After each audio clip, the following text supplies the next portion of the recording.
don't know. I don't really want to be doing this, all right. I've been dreading this. I've got major anxiety over it, and I'm not sure how well it's going to go, all right. But I guess, I need to just crack on with it. And,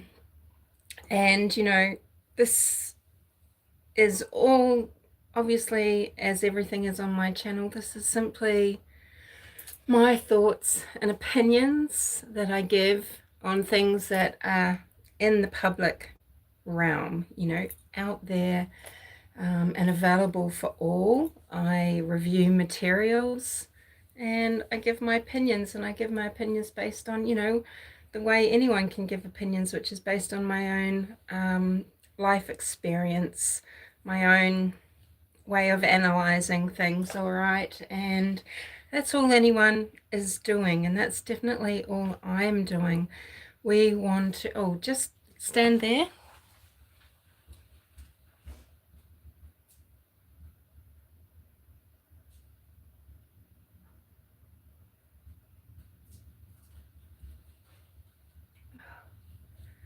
Where is it?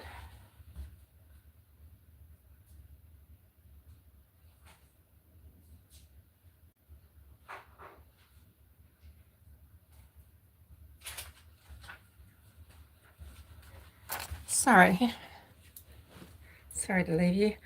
I look terrible, the lighting's terrible, doesn't matter, but I always comment that I should really spend more time trying to set something up and have it so at least it looks pleasant, but it doesn't matter.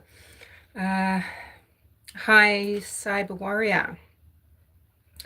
So today is going to be a discussion about Port Arthur. I've made a couple of videos in the lead up, one being on the gun law reform here in Australia, the current situation with the amount of weapons that we do have.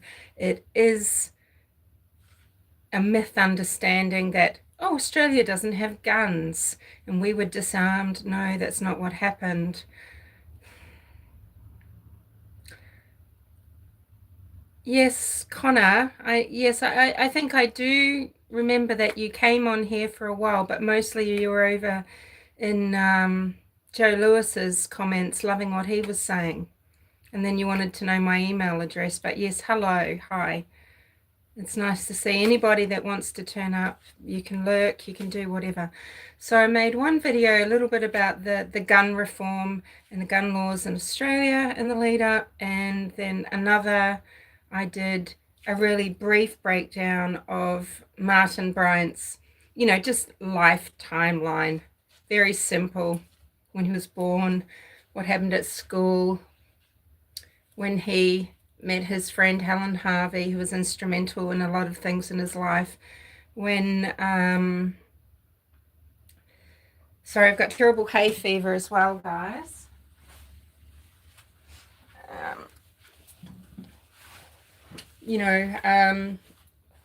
And just, I just did a step-by-step up until the time of, the event.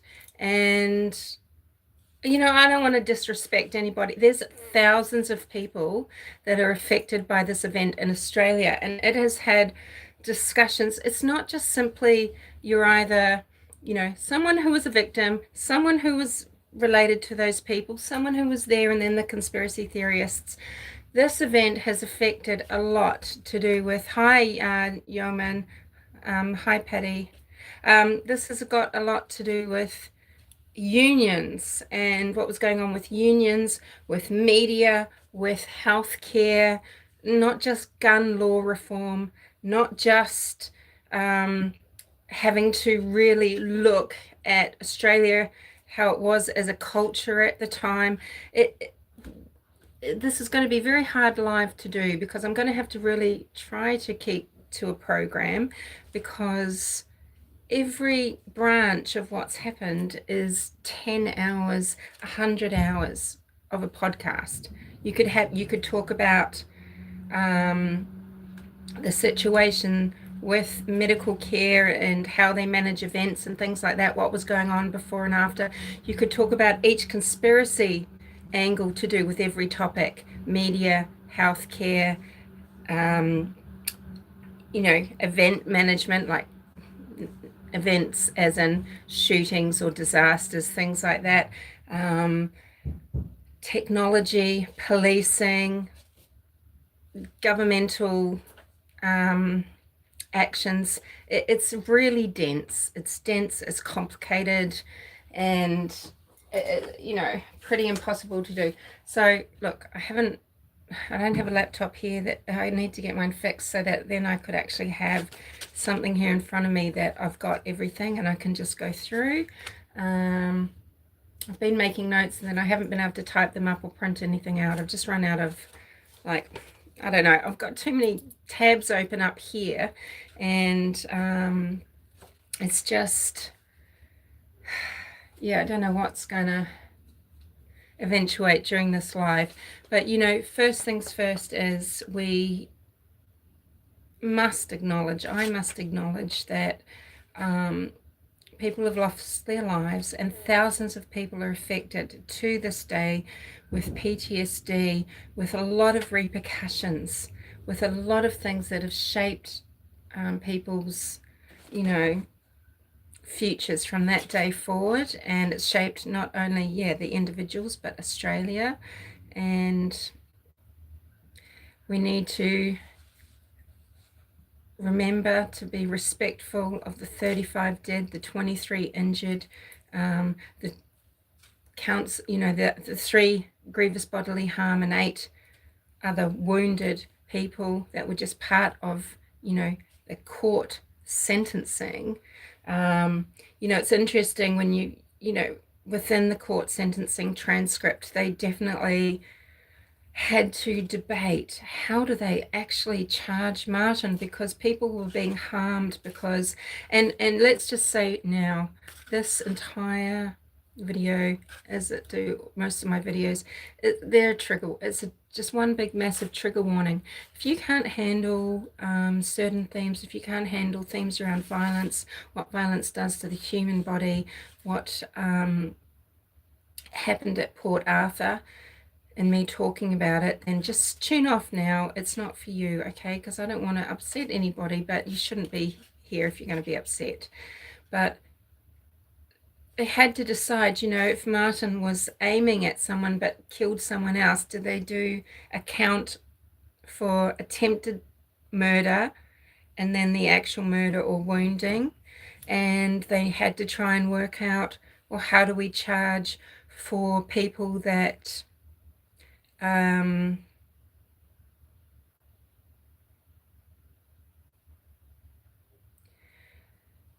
their heads exploding and parts of their body creating shrapnel-like effects going into other victims and killing other victims or harming other victims. You know, there was a lot of debate around that. And anyway, what he is convicted for are the 35 murders, 23 injured, 2 counts of arson, 3 counts of grievous bodily harm, and 8 counts of inflicting wounds. He's got 35 life sentences. He's got 1,035 years on top of that. He's pretty much, this will seem hard to believe, back in the 90s, still it was rare to have like murder without the possibility of parole. Having the possibility of parole doesn't mean that people got parole, but they could come up against a parole board and put their case. So hello Slave 456, hello Diane Smith. So what I'll do, and this is going to be a bit tricky because it's a lot of what I've got is my handwritten scrawling, and I've got, you know, I've thrown in things I want to, oh wow, I want to remember to talk about that, or here's my feelings on something. But what I want to do is just run through a little bit of the day, and I can't remember if this is actually what I've got here. There are plenty of videos where you will be able to see, and news items, where the events are blow by blow. So I'm not going to recount them in that greater detail, okay? I'm going to get through it. We're going to talk about themes and some of the things that the conspiracy theorists talk about, and I'm going to give you my counteract to those things about what might actually have really been happening. There are, yeah, so there's excellent videos that, you know, they talk you through it for, you know, for 30 minutes, okay, step by step, pretty much the 30 minutes of the main violence, and or it's written down places. So that's not what I'm going to do here, because then that live is going to turn into a live that I didn't intend. But as I said in the past, I have given you the idea of Martin's life so briefly that, you know, he was born in May, the 7th of May, 1967. So he was 28, about to be 29 when he committed these atrocities. And his parents are Carleen and Maurice Bryant. They've been married in 1965. He had a sister. He's got a sister, Lindy, 6 years younger than him. And he had a really difficult childhood, not in terms of his family unit, but just because of who he is, because of his makeup. He had a difficult time assimilating. He just simply couldn't, and he lost his only friends close to the time of the massacre, Helen Harvey and his father. And I'm going to talk more about these things from things that were said in court, things that the assessors have stated, so the forensic psychiatrists, etc. But I'll just quickly run you through. I might try and do it. Excuse moi. Might have to do it kind of from memory because my notes are so shithouse. So, and this red tag on my arm, if you know, you know. All right, so, and there's a lot of places that you can look these things up for yourself. You can obviously get the court transcript. If you actually get the court transcript of the hearing, it does actually contain what's on WikiLeaks under Martin Bryant, which is the transcript of that police interview that some has been released through a news station. And I'll just say, by the way, anyone that has been joining, I hope they know, maybe if anyone can write to them, they should just jump to the start, catch up on 2.0. Okay, so sorry, I'm just taking a little bit of time to get underway because just for reasons. All right, so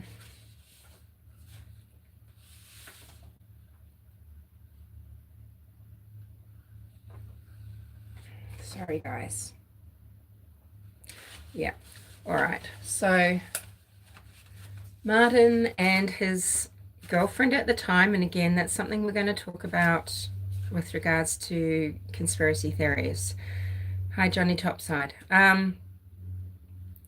So Petra Wilmot, they went to Carleen's, his mother's, the night before. So on Saturday the 27th, they had dinner at Carleen's. They left fairly early, and they went out. They went to a few bars and clubs. They went to a bar that Petra's cousin would work at sometimes, but she wasn't there. They didn't have too late a night. They retired to Martin's house, and in the morning they were woken by an alarm at 6 o'clock, and Petra said this was really unusual. The only time Martin would set his alarm would be when he was traveling, and I'm going to tell you all about his travel at the, later. He has breakfast with Petra, and he tells her Petra, it's probably a good idea you go and spend some time with your parents. Now go back to your parents' home. She'd spent the last 4 nights with Martin Bryant. They were in a sexual relationship. They didn't have sex on Saturday night, but they did on Friday. Why is that relevant? I'm just saying. And she left. Martin readied himself to leave the house. He packed a big sports bag into his car, and his car is the infamous yellow Volvo. Is it a 246L model? I can't remember. And he left relatively early, probably around 9:45, and he makes a journey from where he is in Hobart to the Port Arthur site, which is when you've got, so for Australians that might not know, and for people that don't know, Australian geography, Australia is of course a continent. There's a little island down the bottom which is one of our states called Tasmania, and it is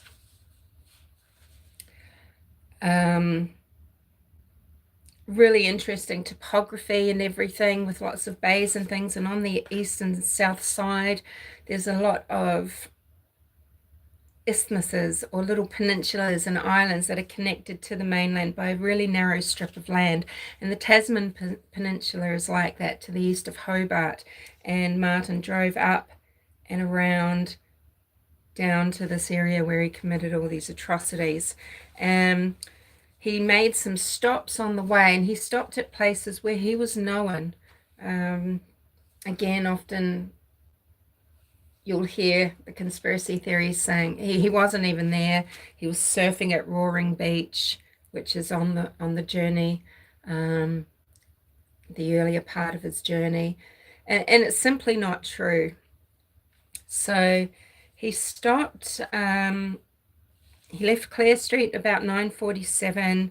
He drove the 25 minutes to a place called Sorel, and he bought some tomato sauce. And you've got to wonder, what was this all about? Could have been to do with fake blood. He had an idea about creating fake blood. Who knows what was going through Martin Bryant's mind? He's a very strange person. He kept driving, stopped at a little place called Fawcett, at a Shell station there. He bought a coffee.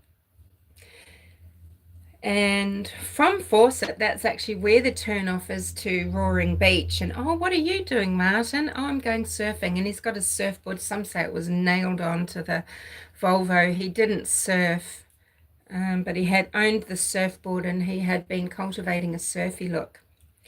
Anyway, I don't want to repeat myself and hold myself up with those sort of comments, because I've already spoken about them. So I'll try and refrain and just get on with the timeline. But it was a 14-minute drive down to the beach, to Roaring Beach from there, and it was flat as a pancake that day. So it seemed odd that someone would be saying they're going surfing there, because there were no surf waves. He's purchased his coffee, and then he's continued on, and he's gone through a place called Eagle Hawk Neck. This is the bottleneck of land. This is partly why Tasman Peninsula was chosen as a site for the Port Arthur penal colony, because it was kind of like having more of a captive colony, penal colony, where it was harder for them to escape, obviously out just into the ocean, or they'd have to go through this narrow pass where obviously they could be cut off from, headed off. And just after Eagle Hawk Neck, there is a place called Tirana, and he stopped and, he left Clare Street. He stopped at Midway. His first purchase was a lighter. Okay, he doesn't smoke. He didn't smoke weed, but he's purchased a lighter. And he's got fire starters in the car, what we call little lucifers. Then he's gone to Sorel for tomato sauce, Fawcett for coffee, Tirana, he's gotten some fuel, paid $15 for it. He says he was always riding around with fuel containers in his car because, yes, it is a polite understatement. We're going to discuss some of the adjectives that were used later, Yeoman. Because he would forget to put fuel in. Martin really struggled with timing and connecting of events and things like that, right? And I'm not surprised that he would have to do things like dangerous things, because it's dangerous. Okay, to ride around with fuel canisters just in your car. If you're in an accident, you've got an extra chance of blowing yourself up. And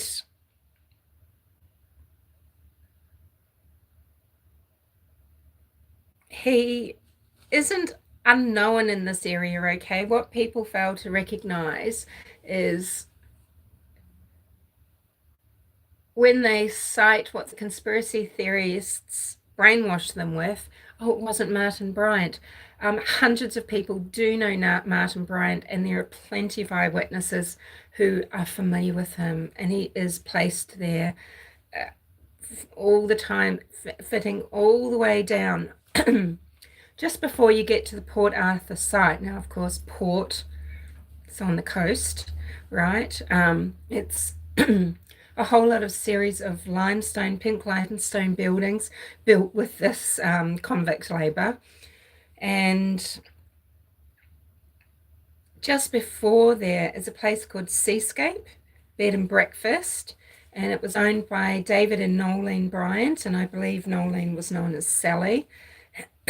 Not to be confused with another Sally that he goes to see this very day. He is seen at the seascape.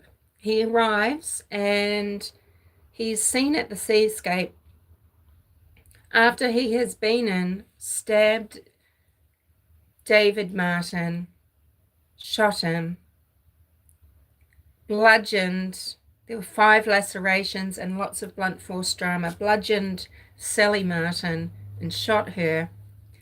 And he's gone back out to his Volvo. And 2 people, a couple, have arrived to see if they could look at the rooms at the seascape. They wanted to think about booking an accommodation there. And Martin has said, no, my parents aren't here and my girlfriend's inside, so you can't come in. They were weirded out by him. They did find him quite bizarre. He made them very uncomfortable. He was very rude, and they left. And they described Martin Bryant. He drives away and he sees 2 girls stopped on the side of the road. And he can't help them. He can't fix their car. I don't know if this is true, but maybe just for a lark, he bought some pot off them.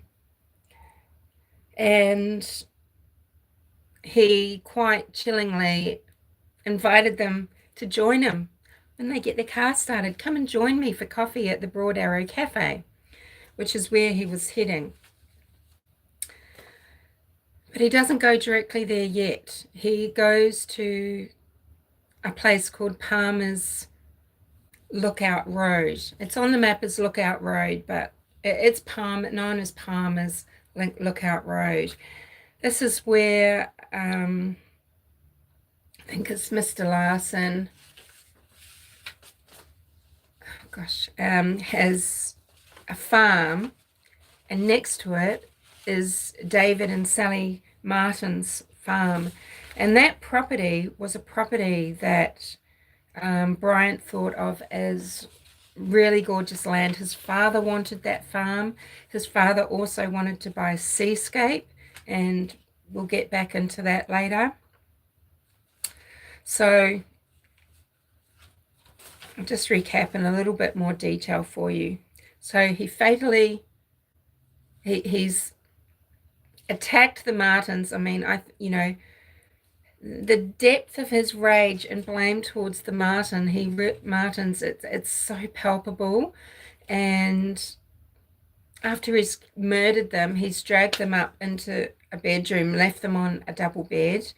He's taken the car keys to Seascape with him. He did always intend on He's taken the keys. He did intern on returning, and he's gone to, I was just hoping I'd written the name down of this couple.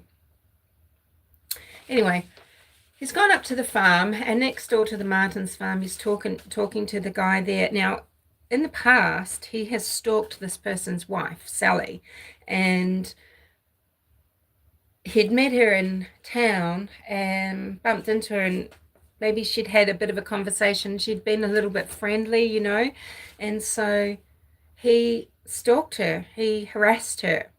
So when he turns up at the farm this day and is chatting to the mister, and then says, "Oh, is such and such, is Sally home? Is your wife home? Can I go and say hello?" He says, "Oh, sure, Martin, I'll come with you," knowing that Martin would say no. And actually Martin did say no. Martin said, "Oh, actually, I've got to go." Then he continues on to Port Arthur and goes through the toll booth. They recognize him at the toll booth. He used to go to the Port Arthur site, and as a child, and then more recently as an adult, and bug the hell out of people. As a child or a young teen, he would shoot at people with his air rifle. I'm going to talk about the animal cruelty later as well, because it was the testimony of the people that were staff of Port Arthur who knew him. They were the ones that called him silly Martin, you know, useless Martin. And they had banned him from the site as a child, and then as an adult. He was an absolute nuisance, and he's not unknown, because as I've said in the previous videos, sorry, this is really bad. I wish I had someone here to talk with, you know what I mean? But I don't have StreamYard or Labs. He'd go down to Carnarvon Bay a lot. His father had, you know, they had a shack in the adjacent bay to Port Arthur. His childhood was spent in this bay and at these sites. He used to call the site going to the park, and he's not unknown there. He's one of these locals that is known, and he's known partly because he is so unusual and because he does make people so uncomfortable. He's very memorable. And he's going through the toll booth, and then he makes a fuss when he's trying to park. He's told he can't park where he wants to, right on the water, because that is for the coaches or for people in these RV vans. So he makes a show of moving it out towards near the information building, but then he just goes and moves it straight back again and parks where he wanted to. And that's where he is shown in video that was taken that day by the American tourist. So he also says to the chappie Kingston that he had wanted to go actually on the ferry over to the Isle of the Dead. The Isle of the Dead is the little dot of an island just off the edge of Tasman Peninsula, which was used as the burial cemetery for the convicts of Port Arthur. There's 1,000 people buried there. It is part of the tourist attraction, and wow, wouldn't he have had a captive audience? He'd also mentioned wanting to go to the Isle of the Dead to the 2 girls that were stopped on the road. He missed the ferry, so he ends up walking up to, so again, another person who knows Martin Bryant, saw him that day, knows his vehicle. He walks up to the cafe, Broad Arrow Cafe. He purchases something to eat, takes it outside. People, before the incidents, they're opening and holding the door for him because he's moving awkwardly, because he has this massive sports bag with him and a grey video camera bag with him. So he's, you know, he's hardly stealth. He has made a scene at the seascape. He has stopped to actually make himself known to two girls on the way. He's called in to visit people that he's known for many years, since he was a boy, people that know that he's got a bit of a grudge, that know his history with his father who has committed suicide, that know how odd Martin is. They know him.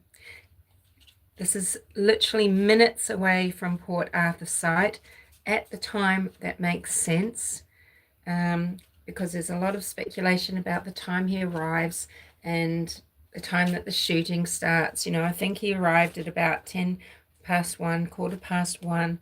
He gets some lunch, he's in there, and the shooting begins at around 1:30. So yeah, he's hardly being stealth, right? He enters the Broad Arrow Cafe. It's just in this big old, it's been gutted now, so now it's just the limestone walls. It's very eerie. It's made into a memorial of the people, and for the people that were there. They just rebuilt a cafe on another site. The sports bag he's carrying is one that Petra Wilmot testified that he bought when she was with him at Maya. People make it. We'll talk about all the conspiracies about that later. Sorry to be so. This is terrible, isn't it? I'll try and speed it up. He ordered lunch, and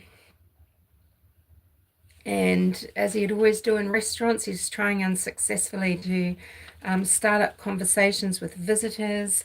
He's making comments about the lack of WASPs, WASP being the acronym for White Anglo-Saxon Protestant. It's a very specific term. Hi, Tara. Oh, thank you for listening. I'm sorry this isn't very good. It's really hard just to sit and do these sort of lives. I really wish I had someone that could come up and we could have a conversation about it. It would be so great. Anyway, sorry guys. Persevere, because we're going to get to the conspiracies and everything and a whole lot. Yeah, thanks. Thank you, Yeoman. So he's talking about the lack of WASPs, the lack of the usual Jap tourists, right? He's there on a Sunday. It's the last day of school holidays. Sundays is the busiest day there. And, people find these comments really strange. I mean, there are actually insects there. He's been stung by wasps or bees before when he was about 10. He's had a series of that sort of near-death experience kind of thing throughout his life, more than a lot of people would have. One of them was he says he nearly died when he was about 10, being stung by bees. Okay. Now, Nitram, the movie that has been made, there's another one called WASP in pre-production. I'm going to talk about that too. Nitram, being Martin spelled backwards. It's kind of a little bit of it's based on true events, right? It's not, no one can show perfect reality, right? In the same way, even that a memoir it's not perfect reality, is it? They say, oh, but it's a memoir. Yeah. Think about it. So that shows Martin Bryant's, character of Martin Bryant getting up from eating his lunch inside, walking to the other end of the room, putting down his video camera, because he had the video camera. Obviously, it's very intriguing. This could very well be a reason why, this information it shouldn't be released, not while there's any chance of anyone living that was ever involved. It's the same with Dunblane in Scotland, and yet no one talks about how that's locked down for 99 years as well. Okay, they just don't mention that. But I don't know if that happens, although, yeah, I don't know. I'm not sure that happens. he takes out one of the few guns he had, his Colt AR-15 SB1 carbine semi-automatic. He preferred a semi-automatic. They were easier, less frightening. He did own the Daewoo 12 gauge, I think, self-loading shotgun, fully automatic. He'd purchased it. He didn't use it. He was terrified of it. I really don't want to go through the details of what he did here, right? But he does start shooting. He very quickly kills people. It's a matter of seconds. Like in the first 15 seconds, he killed 12 people. He wounded 10. He walks, and he is moving. He's shooting people point blank range. Again, we're going to talk about this at the end. He goes, as he walks through and he gets to the other end with a gift shot, he kills another 8 people and wounds 2. He leaves the cafe. He walks to, now he leaves his bag. He's not seen carrying with the bag, and the bag is found with some interesting things, right? But he goes to his car. He's now got another gun. He's driving. He's shooting. He's killing people at the buses. He's getting out. Now that he's not at close range, he's starting to miss, right? He's hitting people in the arm, and then as they fall over, he's going over and executing them. He's going onto buses. He's got them captured, and then he's at short range. But he's, people have survived some of these attacks. It's really distressing, but you can find out blow to blow what happened and all about who the people are and what they were going through. It's really it's super intense, because of course I'll read something else out later that just give my thoughts about a perspective about that. So he, so he's killed 4 more people, he's wounded 6, and then 300 kilometers up the road, this is where he comes across Nanette Macaque and her children, Madeline and, oh gosh, and Annette. I'm so sorry. Not Annette. Gosh.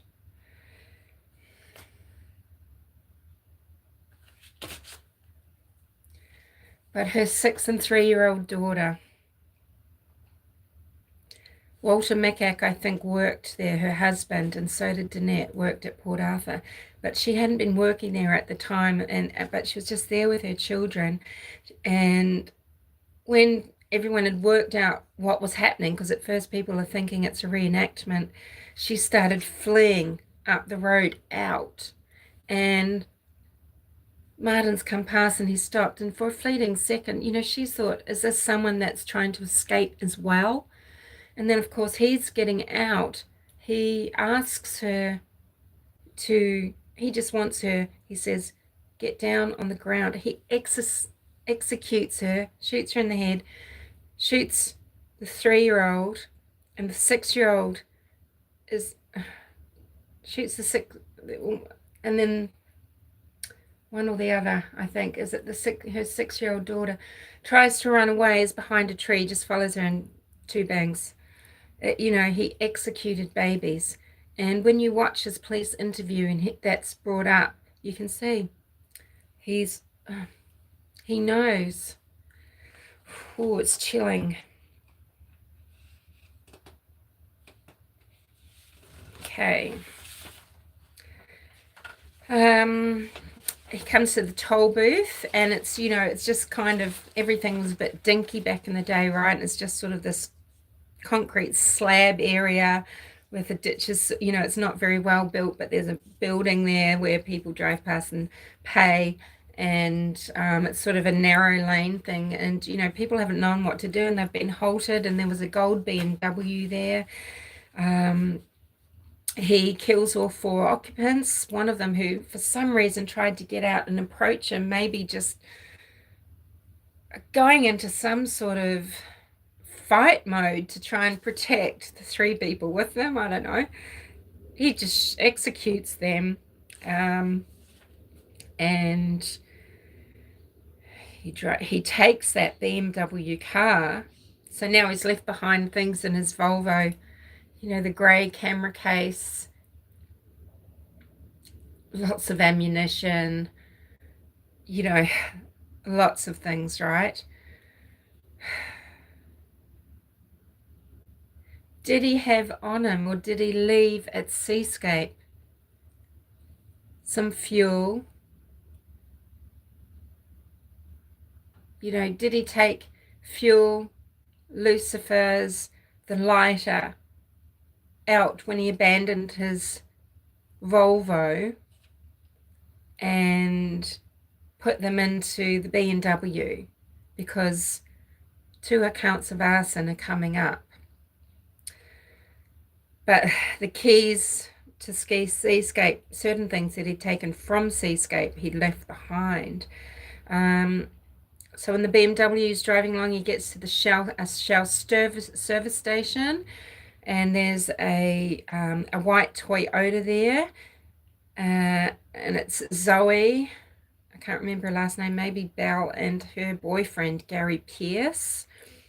He orders them out of the car.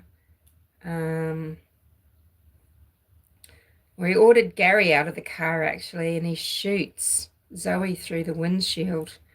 And he puts Gary Pierce in the boot of the gold BMW, and he returns to the Seascape.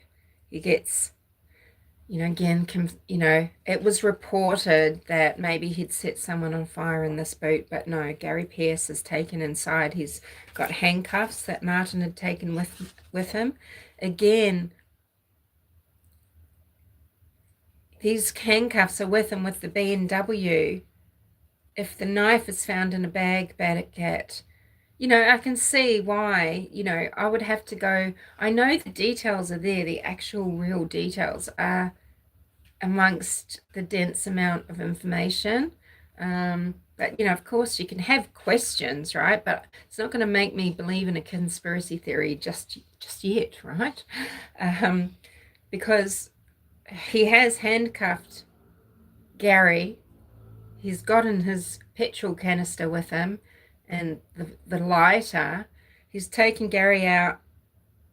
He's set fire to the BMW, and now he's holed up inside the Seascape. And I'm pretty sure he's executed Gary Pierce pretty much straight away.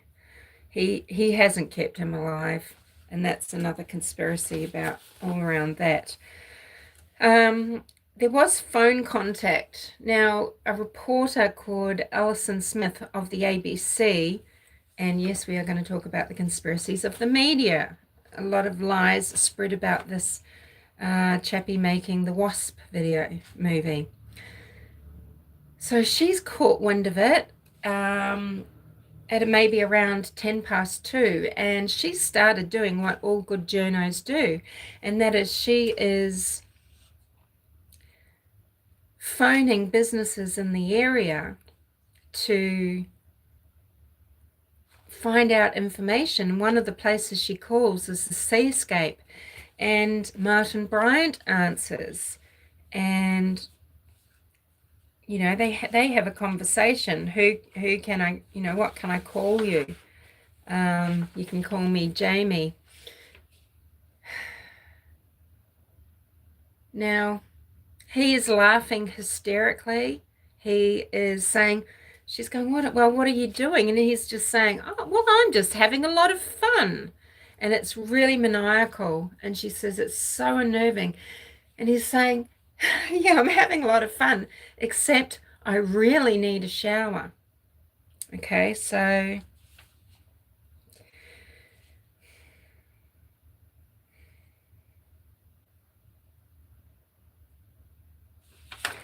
Yeah, the siege at Seascape, because the special operations group starts arriving.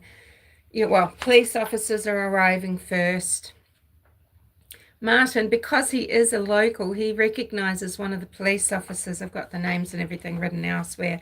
And he rings up that chappie's local police station's accommodation next to it, the house for the local little police station. These little country towns and little places, they've got maybe a little house that has an office for the policeman.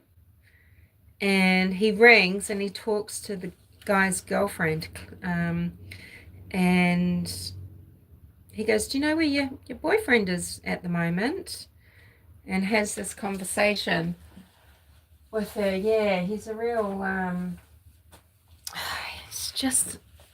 it's just the same sort of behavior that he's exhibited his whole life, of getting just some sort of lunatic, and I mean LOON, loon glee from his interactions. But what he creates with those interactions is what he projects all the blame onto others, and thinks that the rejection, thinks that people are just without reason giving off a malevolence and an aggression towards him, even though it is him that acts in violent, antisocial, really repugnant ways to people that he has contact with. So, those are just the notes from the court. Sorry guys, won't be a minute. I've got shit everywhere, so it's just too many, because there's too many things, right? But I'll just try. There'll be a million things that I'll think, oh, I could have said this because that's what I thought about it, or there was this interesting detail.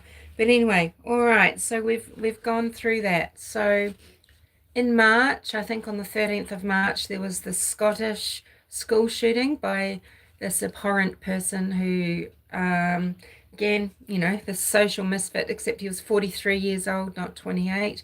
And he shot and killed 16 school children. He killed their teacher and he maimed 16 others.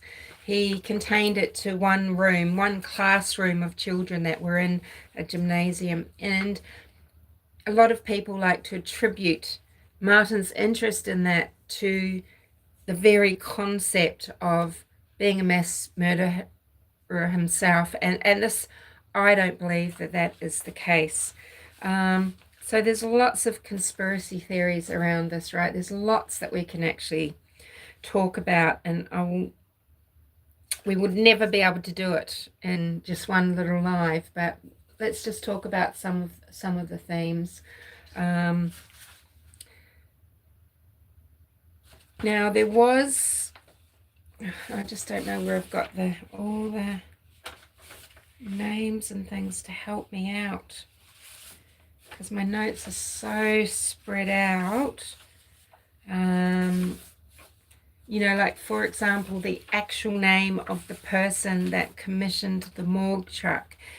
It was a guy, I think Ray Charlton, I think, comes to mind. Tara, what country are you in, Tara? This is really chilling. Now, the media, sort of wrongly really, all they love to say is the worst massacre in this sort of history, the worst this, the worst that, the worst. But it really was awful and bloody, because there were people, it was a massacre, bodies just strewn, piled up at doorways, sitting in their seats, in their cars, on the ground, in the bus, in the seascape. It was horrific. There is so much rage and hate and just absolute, cold-blooded and lacking in empathy actions, and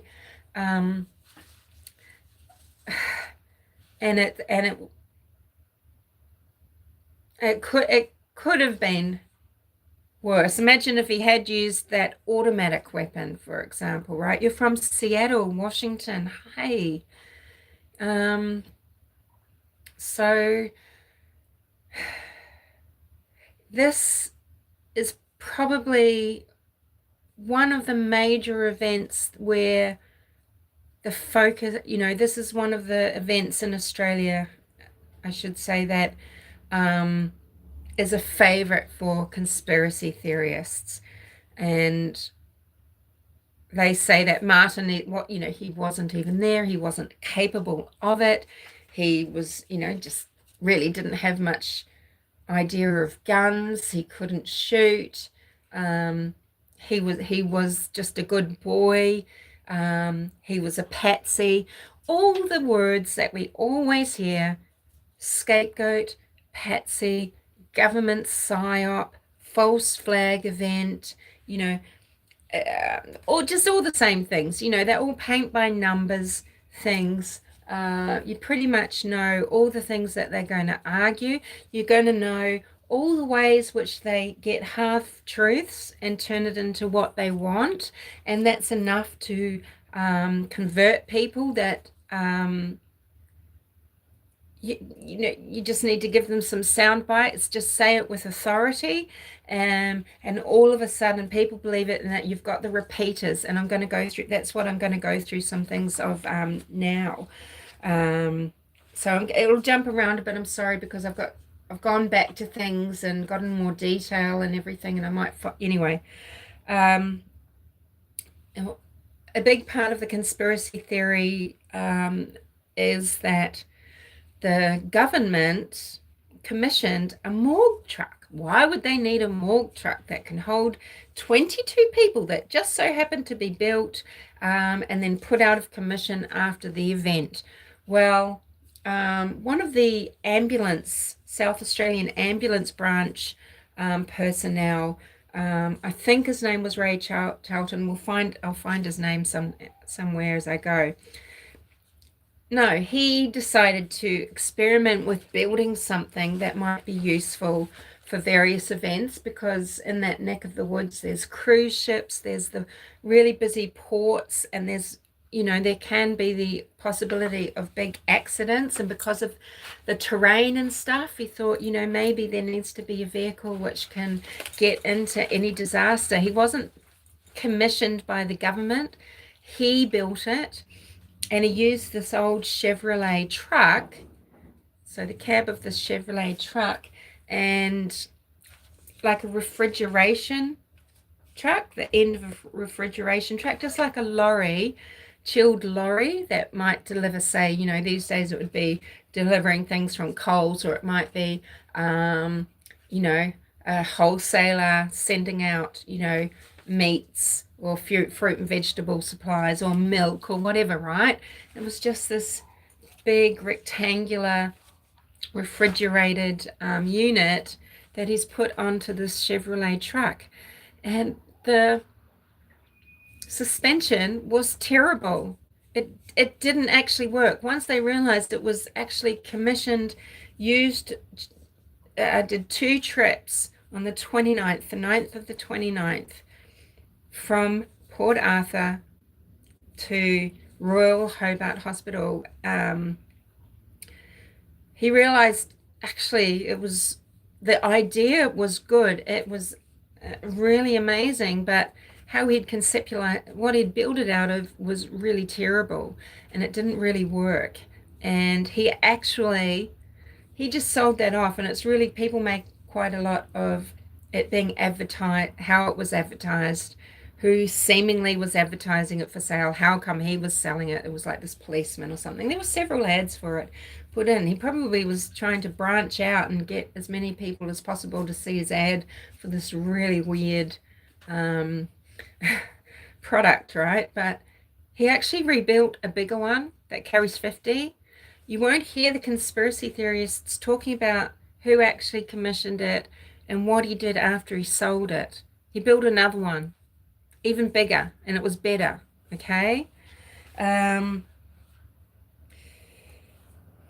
he's just some guy that has some foresight, that just is involved in his community. They say that it can't have been Martin because he was quite fresh-faced and he had reasonably clear skin. He could sometimes look like he was blushing a little bit red, and I think he actually was a little bit freckly. However, oh no, the witnesses say he had pock-marked skin.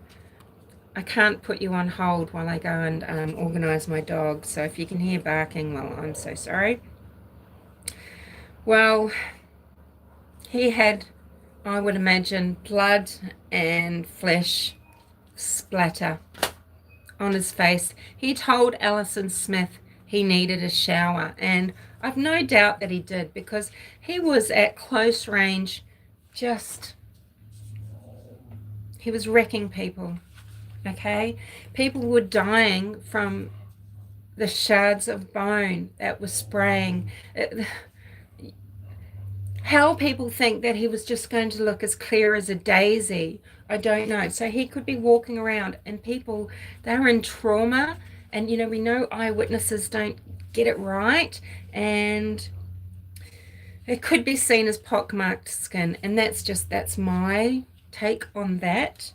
Do you mind? He can't hear me, he's a bit deaf, but I mean, he says that I do mind, actually. Also, they say they think because of what they witnessed, they've misconstrued it. They've gone, well, it must have been a shotgun, because look at, like, the way the damage is. Sorry, I just need, we have to talk bluntly about this. But actually, no, it was because, yeah, sure, it wasn't shotgun pellet causing those wounds. It was the flying bone of other human beings. It was injuring and killing. It was flying that fast, and it would look like shotgun pellet and shrapnel, wouldn't it? But conspiracy theorists don't want to just consider that. They say that he was held for months and he was tortured to confess. He was in hospital being treated for wounds, and I will talk about his assessment that happened on the 4th of May. He went to Risdon prison on the 5th of May, and on the 4th of May, he is talking about his crime. Okay, the 4th of May, and he's not tortured. He's been protected in hospital while he's having to be cared for by these poor people that, they volunteered. They decided, who could care for this person, because what a tricky situation, and they took volunteers that were going to provide the care for his wounds, and those poor people, they felt like maybe they weren't welcome at these group counseling sessions and things, because they were there administering medical care and sort of offering comfort, kind of, aren't they, and support. They were tending to this mass murderer, and the layers and the ways that people are traumatized is just, it's close to incomprehensible. You'll never dig deep enough to find, you'll always find another layer or another lateral way that people have been damaged and hurt. So no, he wasn't, and he had a lot of healing to do. He actually, I think, went into then the hospital prison for another few months. It was July, the 4th of July, before he could be interviewed by police, in that interview that is filmed. And he was still very uncomfortable, and he was scratching, really uncomfortable trying to get a position, and he would itch at his back as well. He must have been, a lot of discomfort. So Paul Moder, who is the person that wants to make WASP, the movie, he has, he's been a conspiracy theorist on this, on his journey for about 8 years. He's trying to get funding. Every year he's saying that this is going to be made, this movie, it's just not, I can imagine it is a difficult movie to get made, because he's not making a movie in the way that the director of Nitram did. He made Snowtown and things. He would make movies about toxic masculinity and everything. You know, this mofo wants to make the movie. Sorry, I shouldn't say that. I mean, it's quite an interesting character, actually, and maybe reasonably sincere, but he wants to make the movie from the idea of his conspiracies, you know, and he is very misleading to his crowd, and on many at many different angles. One of them is that he says, oh, because he thinks it's strange that somehow Hobart seemed set up with different services right for this event. And he gets a lot of it wrong. Sorry, there's so many flies in Australia, so they come in the open door because my dog, and I've sprayed, and now one's buzzing down here. It's really off-putting me, but you know, hey, let's think of it as Australiana charm. I know it's not. So he'd say about, you know, hey, how come there was a conference of 700 media, and you know, they all just happen to be there just so that they can report out to the world and be there right then and there en masse. No, the event that had actually 700 people involved was later in the year. It was in November, December. It was a debating event to have, you know, a really long ongoing debate, to see how long a debate could go for. And it went for a month, and it was held in Hobart, and that was that. The media, sure, there was a collection of media and people involved, like with Jane Tierney. Jane Tierney is a journalist, TV presenter, all sorts of things, well known in Australia. She was hosting a lunch with some media friends of hers, with contacts that she had in various settings of Hobart organizations and things. Things I think wires get crossed, but their phones started ringing. People had to start going off to their various posts. And yes, media did conglomerate. They flew in from everywhere. That afternoon, overnight, they were being sent, and they gathered at the Tasmanian Devil Park up the road. That's where the government decided to put them all, and quite sickeningly, you know, we'll talk, I don't want to keep saying, and we'll talk later about that. They were bussed in. They were bussed in on the 29th to have a look at the site. Yep. 50 people in total went on those buses, and overall maybe about 300 people eventually turned up, you know, were there altogether in Hobart, counting media that are already based in Tasmania. So no, there wasn't a big media conference going on at the time, and like Paul Moder will tell you, yes, there were a lot of media. They were able to fly in, because especially in from South Australia, just over the Tasman Sea, and from Victoria, those are short trips to come in from Melbourne, come in from Adelaide, okay, and then from elsewhere. And they were activated really quickly, because the news that was being sprayed around, it did get out there pretty quickly, but there was a lot of misinformation, you know, 19-year-old gunmen and all sorts of things. Of course, the usual trope of no DNA, no fingerprints, etc. There was a knife that had David Martin's blood on it and Martin Bryant's blood on it, left behind at the Broad Arrow Cafe. I can see how conspiracy theorists would discuss that, but I think it's likely the bag was left there, and that he did just somehow transfer stuff, because he spent a bit of time at that B&W when he killed those people. You know, there's minutes. This whole thing, there was half an hour of time before getting to the seascape, and I think he probably did just load things into the BMW quickly.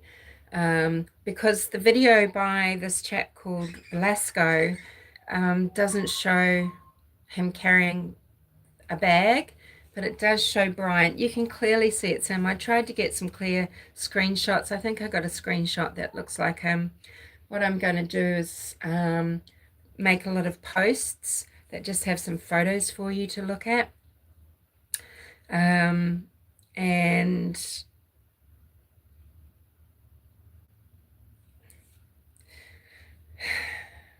you know, it's an odd thing about DNA. DNA deteriorates. You know, the Toyota that was abandoned with poor Zoe in it, when he took Glenn hostage, the windows and everything were left down, and condensation destroys fingerprints and things like that, right? And you know, fingerprints and everything don't necessarily last. People were opening the doors every time. There's the eyewitnesses. It's not just being told by the police that this has happened. The eyewitnesses were saying how they were opening the swinging doors for Bryant because he had all his gear, going in, going out to eat, and going back in to shoot. The doors were being opened for him. Maybe he's pushing it with the arm and they're helping him with the other side of the door. You know, okay, sure, he had his lunch, things and utensils, but I don't know what's it, you know, if that's just been left out there again overnight, things might not have been retained. It might not have been known too surely which was his. I don't know. Lots of people were moving in and around that site, actually, going in and out. It's not like the place, there was the shoot up and then it was secure. In fact, you know, yeah, it's really dreadful. Yeah, everything that happened with the site, and there's just a lot of stuff in and out. And who knows, was he eating something with his hands or using utensils? I'm not sure, right? Um, Now, the management had been at a conference that day, the main management, the head honchos of Port Arthur. Apparently, that's really significant. One might think that they would prefer to be there, but that they would have been there safely tucked away until after the event, and would have been there so that they could somehow control narratives. But apparently, no, they weren't there, and that's apparently a big deal. The conspiracies they have about the fire door being locked at the Broad Arrow or in the gift shop. Well, you know, things were being stolen from the gift shop. Apparently, there is documentation about that door being kept locked. I mean, this is appalling, right? But this is the 90s. People weren't really managing very well. You know, these quality management systems weren't what they are today, sort of thing. People aren't as anal. Everything's a little bit lackadaisical. And not only could people thieve from the gift shop. I mean, Martin himself used to steal from the Broad Arrow. It's one, from there. It's one of the reasons why he was banned. But also, it was documented that they needed to service the door and that it wasn't working properly and that they just kept it locked. Now, I mean, that is just appalling. Things like that, that's a management issue. There should have been some sort of charge for the neglect, right? But in the overall scheme of things, what does it help? Because then it's like you're victim blaming them. Carol Loughton, who is the victim's mother, she was there, and her teenage daughter was dead beneath her because she had thought maybe she'd saved her, but her daughter's head was visible and her daughter's head was shot. Well, she saw Martin himself try to open that door. Okay? Yes, my little one? You know, if this was a psyop and we know the door's going to be locked, why the hell is the gunman trying to open the door? And what why would Carol Loughton, one of the victims' mothers, why would she say that? She said that just out of all honesty and in all innocence, and it's on record. So conspiracy theories need to try and walk that back. Sadly, lots of people were piled up there. Part of the 8 that were killed down that end. It is diabolical.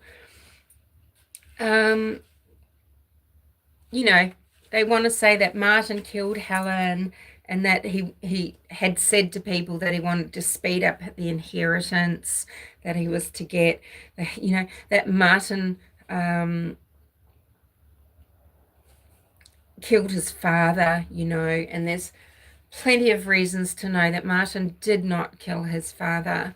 His father was his only remaining friend, and because I'll talk about it later, but Maurice had put the bills and, all sorts of things to do with just the running of their lives financially, all into Carlene's name. So the joint bank account taken out of his name, just in Carlene's name, etc. He had made these arrangements. He had drawn up a new will and testimony where he is leaving his superannuation of $250,000 to Martin. He had been seeing a psychiatrist. He was under psychiatric care. He was on antidepressant medication. He was really spiraling after Helen's death, because I think he just felt like this is the beginning of the end. Martin's lost one person that's anchoring. He couldn't handle having the brunt of responsibility back on him, because no, his mother was not doing anything. And he couldn't hack it. He just didn't want to go on with life. He was grossly depressed, and he made arrangements for someone to come to the door and of the farm that they were living at the time. His father had been helping Martin clean it up, sell off some animals, etc. And he had drowned himself in one of the 4 water catchments, and he had toxicology done on him. He was full of tranquilizers. He had left a whole lot of cash in his motor vehicle, probably for his funeral. And Martin was deeply, deeply affected. At the death of his father, that's when Martin, I believe, that was it. He'd had enough. He'd had a guts full, he says, and he started drinking heavily in the 12 months leading up to the massacre, and definitely in the last 6 months he'd been drinking daily, and he'd been starting in the mornings. The conspiracy theorists will say that Martin didn't like guns. No, Martin adored guns. He was introduced to guns when he was 14 years old, one of Maurice's, his father's, deepest regrets. He made a bloody nuisance of himself all around the place, even at Port Arthur. He was known to shoot his air rifle at visitors, part of why he was banned. And it's true, he was afraid of the Daewoo. People go, oh, but he was terrified of that gun. He wouldn't use it. Yeah, he didn't use it. But that was his most recent purchase. He knew how powerful it was, and then he's chosen to use the ones that he's more comfortable with. His L1A1 and his the AR-15. And they say, oh, he wasn't a good shot. No, actually, it is documented too that he could actually be quite a good shot. And also he was very, very close range in the broad arrow. He was literally walking up to people. People's bodies, they're stippled. They are stippled from the close range. You don't even need to be taking aim. And I can imagine, yes, he picked up the gun. He started shooting from the hip. It went up to his shoulder, just because, oh, he's afraid of the Daewoo, and oh, because you want to choose that he wasn't very accurate. He was accurate enough, and he got less accurate outside, as I said. When he was shooting from a distance, he might hit a limb, a shoulder, the bottom, the buttocks, right? That's one of the injuries he's caused. And then he's walked up to the wounded close range and he's shot them again. They say that Petra Wilmot's final girlfriend, his 20-year-old girlfriend, whom she was, he said, much more intelligent than me. He'd advertised for a gardener. Pretty bizarre, right? He is a gardener, but I think just it was something he'd learned through Helen having done so. And so he did so and met Petra. She was doing a horticulture degree because she was trouble finding other sorts of employment. So she wanted to train for something. And so over the course of the first week, they became friendly. And at the end of that week, they became sexual and they had a relationship.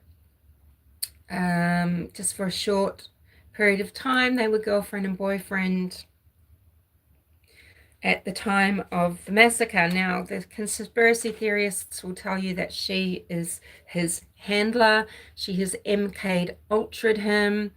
They will give you accounts from people that are working in the jail that know they were the jailer, and they know from what they've heard about that 2 chairs and just the 2 chairs and a table in this room, this dark room. That's where Petra used to do the mind control, the brainwashing, the monarching, the MK Ultra, Look, she didn't have long enough. And he had started buying guns before he met Petra.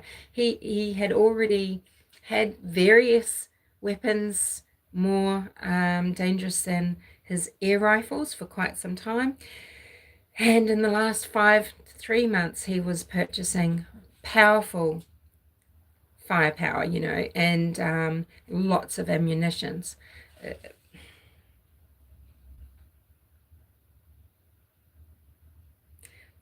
They say,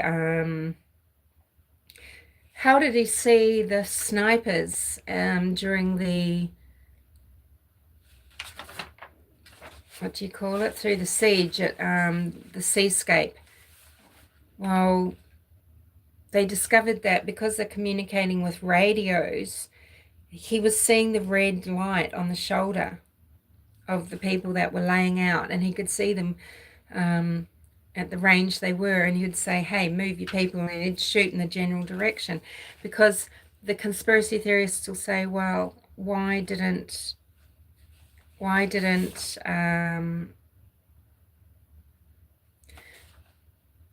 got to find my actual conspiracy theory things. Why didn't they find night vision goggles, right? But yeah, they didn't find night vision goggles because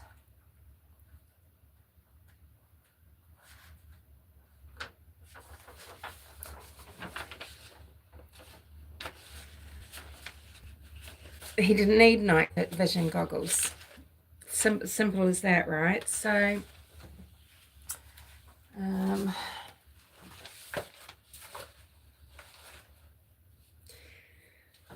sadly, there's a dichotomy of of the way this event was managed, because in some ways, yes, they were ready for an event. Certain people had training. Things could activate quickly and in a certain way, but on the other hand, it's the poor management through the police side of things that they allow the feeding ground, they allow for just watching the time, they allow it's like that's the fertile soil with which a lot of conspiracies can grow from, because it was handled very poorly. The people caught at Port Arthur were left to fend for themselves with just some paramedics and a couple of policemen and the staff at the site trying to do their best. Famously, a woman called Wendy Skur, who does feed the conspiracy theorists, Um, this is a woman in deep trauma with post-traumatic stress disorder, and who, grossly affected. It was really, really poorly managed, because police authorities are thinking, well, we'll just let the services manage it as they do, because our thing is to find this killer, and we'll let ambulance, we'll let that sort of service, they will do their role and we'll do ours. But it was difficult for services to get through, because they had a roadblock at Tirana. Anyone leaving or coming to the area had to take these really circuitous, long, circuitous routes. And because they were worried for a while, they didn't know immediately where Martin Bryant was.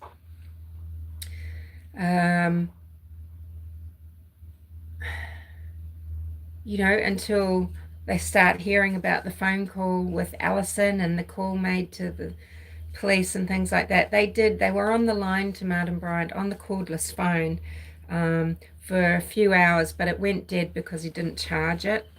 It wasn't charged, it ran out of charge. But they did get some counts. So they say, why weren't helicopters flying in and everything? Well, they risked one, but they didn't know what the situation was. And this helicopter had to fly in over the water because they didn't know if a sniper was going to take them out. So that was Peter Stride and another paramedic with him, and 2 police officers. But a lot of the special operations groups, the negotiators and everything, they were all down at the siege at Port Arthur, at Seascape, or up at the Seascape, and Port Arthur was really poorly managed, and that's what's created a lot of trouble. The police, there are so many reports about this from all aspects, from the medical, the police, all of these different groups and their response. It's because, of course, there's been all sorts of inquiries and investigations, and they admit their shortcomings. They know the things that they should have done, which was to get some senior people there, visible to the people trapped at Port Arthur, and also not to just have these counsellors there with people en masse and everybody talking together, where people's recollections are contaminating other people's recollections, people's versions of their experience during this sort of really mismanaged debriefing, while all night and everything.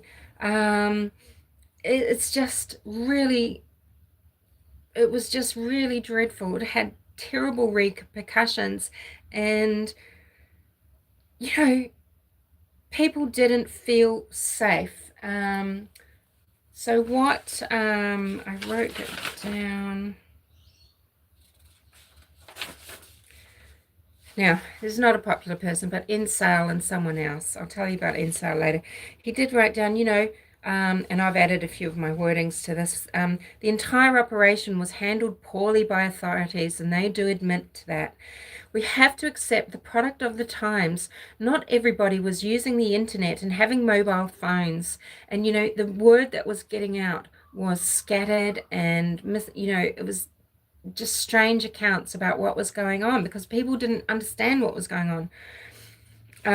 The geography of the location, it's really rugged. Tasmania didn't break off from Australia, it's come off from Antarctica, and it's more like New Zealand with the Alps and everything, and it's really difficult topography, I guess, because of, so radio communication was really slack. Okay, and people at Port Arthur, a lot of them might have had video camcorders, but they didn't have mobile phones. So the lack of radio contact in the peninsula was practically an island of its own. Police concentrated on setting up roadblocks, at Tirana, and hunting the perpetrator. They were concerned about flying in case they're shot down. Peter Stride, da, da, da, da, as a safety precaution. Initial first aid had to be given by the workers. And, Wendy Skur was having to triage, and she was having to get other Port Arthur staff to help provide first aid. And she had to make decisions. She's haunted by making decisions. Now, she made the right ones, because people that she decided that she had to leave because she couldn't help them, they did die. She's haunted by it, but she made the right decision. But she'll never be able to believe it, right? She's always going to suffer through that and so much else. You know, First aid had to be given by workers and local volunteer services that had managed to get in. They started arriving after 30 minutes. It's wrong. It's false that no one was arriving and that people weren't getting in. Ambulance did arrive, SES, and doctors arrived, and they were. And that's right, there's so many Sallys, right? Forget about that. They did arrive, but it wasn't what they expected, and a lot of misperceptions and misconceptions has flourished out of the trauma and just the nightmare of that day and night. Imagine this. Night is falling.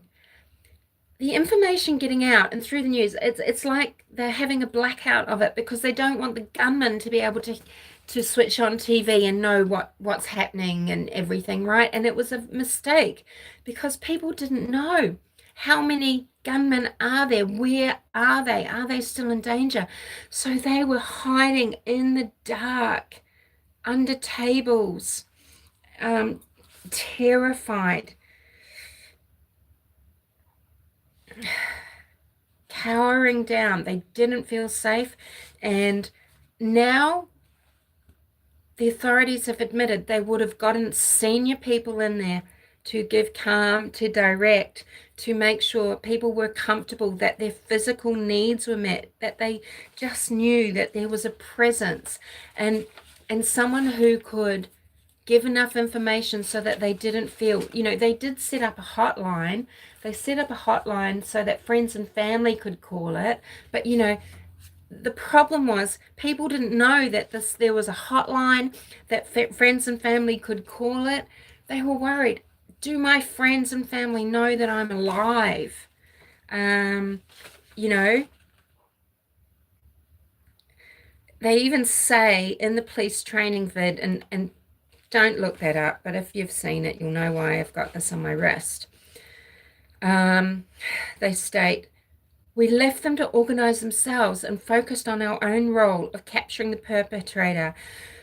It was becoming a huge situation at Seascape with the standoff going on. And clearly it is. That's another thing that the conspiracy theories say, but it is that it's not Martin. It's someone called Jamie. It's the PSYOP person. It's his voice. It's 100% his voice. When he does get on the phone to a policeman, oh, how are you going, Jamie? Oh, you can call me Jamie. What are you doing there? Oh, it's just like a Hawaiian holiday here. Yeah, I'm just making some sandwiches. He's acting out like he's caring for these people that he's got there that are dead. Okay. Communication with the people holed up at Port Arthur, more and more terrified, and just, no one knew what was going on. Main road was blocked, and the police forward command post established at Tirana didn't help, and the telephone systems were completely overwhelmed,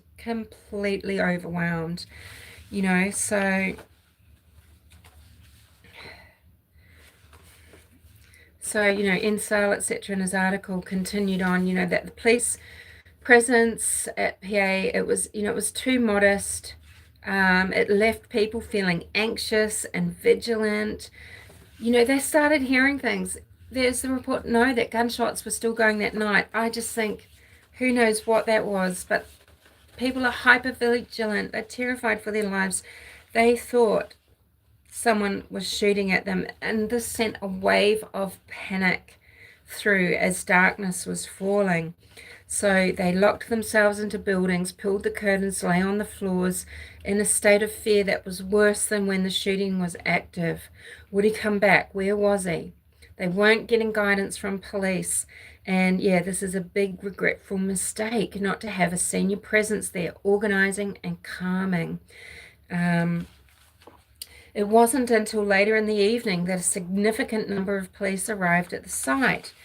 Councillors had been sent in, police somehow thinking they'd debrief everyone, and police were thinking, oh, the councillors will debrief everyone and even take statements and all of this sort of thing. And what happened is everyone is talking amongst in groups, hearing what everyone is saying, and it's just a mess from witness statement point of view.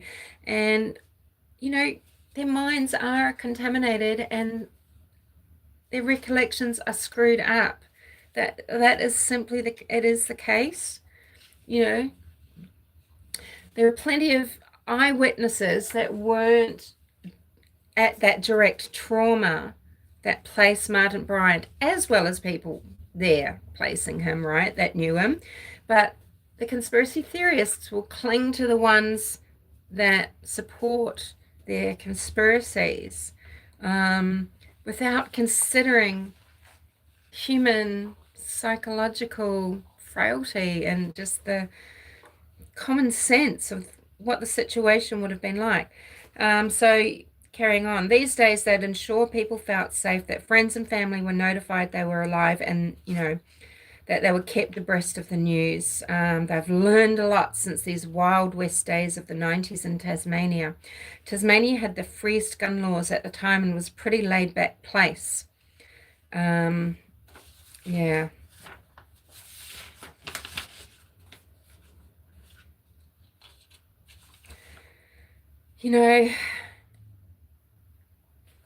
It was really easy to buy guns.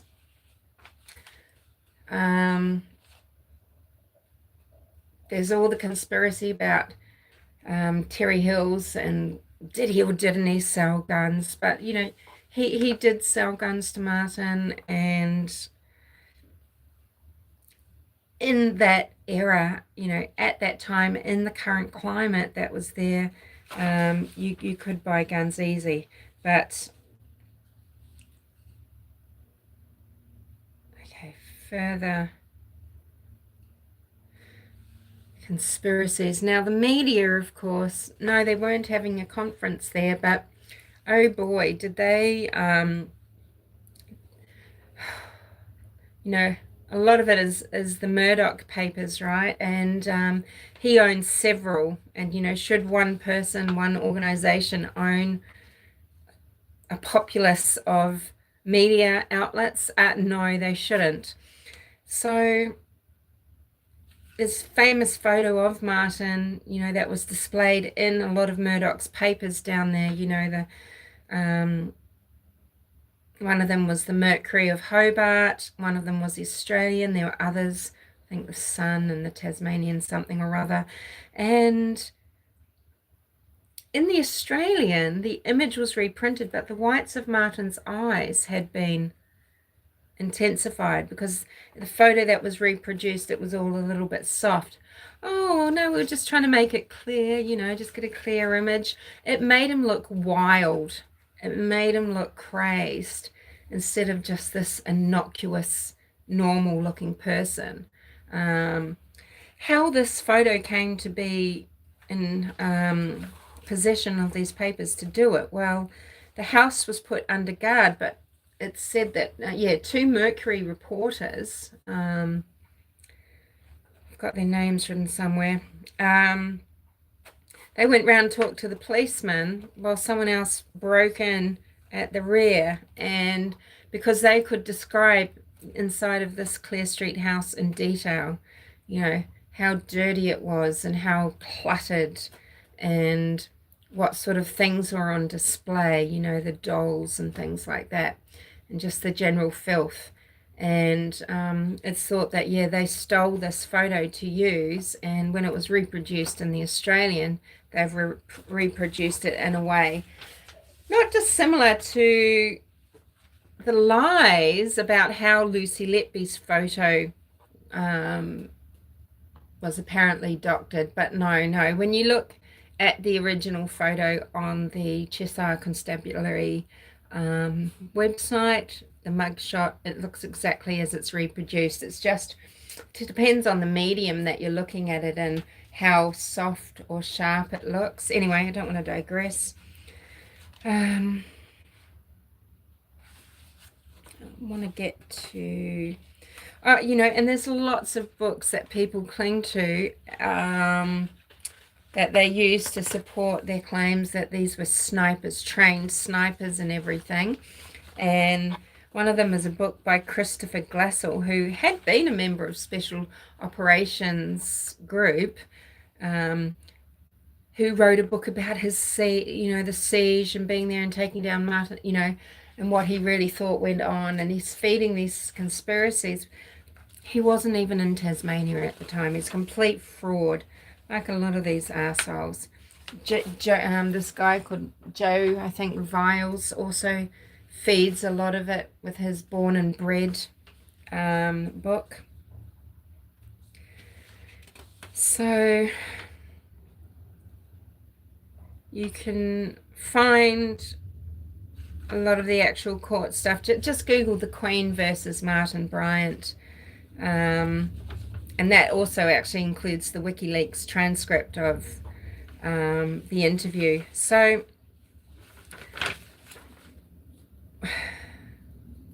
he went through a lot of assessments, right? So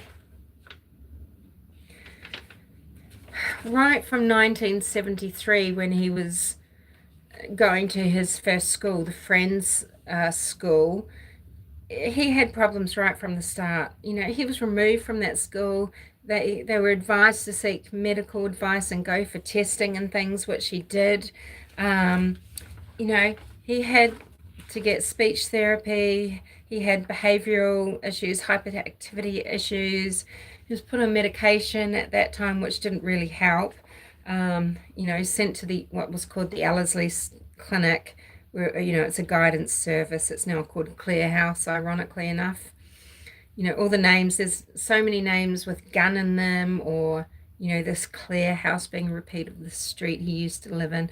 That's a good one for the psychotics of the followers. You know, and they suggested trying diet. And so he was removed sort of in August of one year, and then returned in 77 to go to a primary school at Newtown. And the concerns continued. He was restless, he had poor attention, he was disruptive, demanding, he had difficulty with his peers, he couldn't make friends, he was aggressive to them. He was sent back to the Ellerslie Clinic, you know, and eventually ends up in special education in the high school. And he obtains a reasonable literacy, but it's his functioning, his processing that is really poor. And his, you know, how do I want to go? Let's have a look. I want to get to,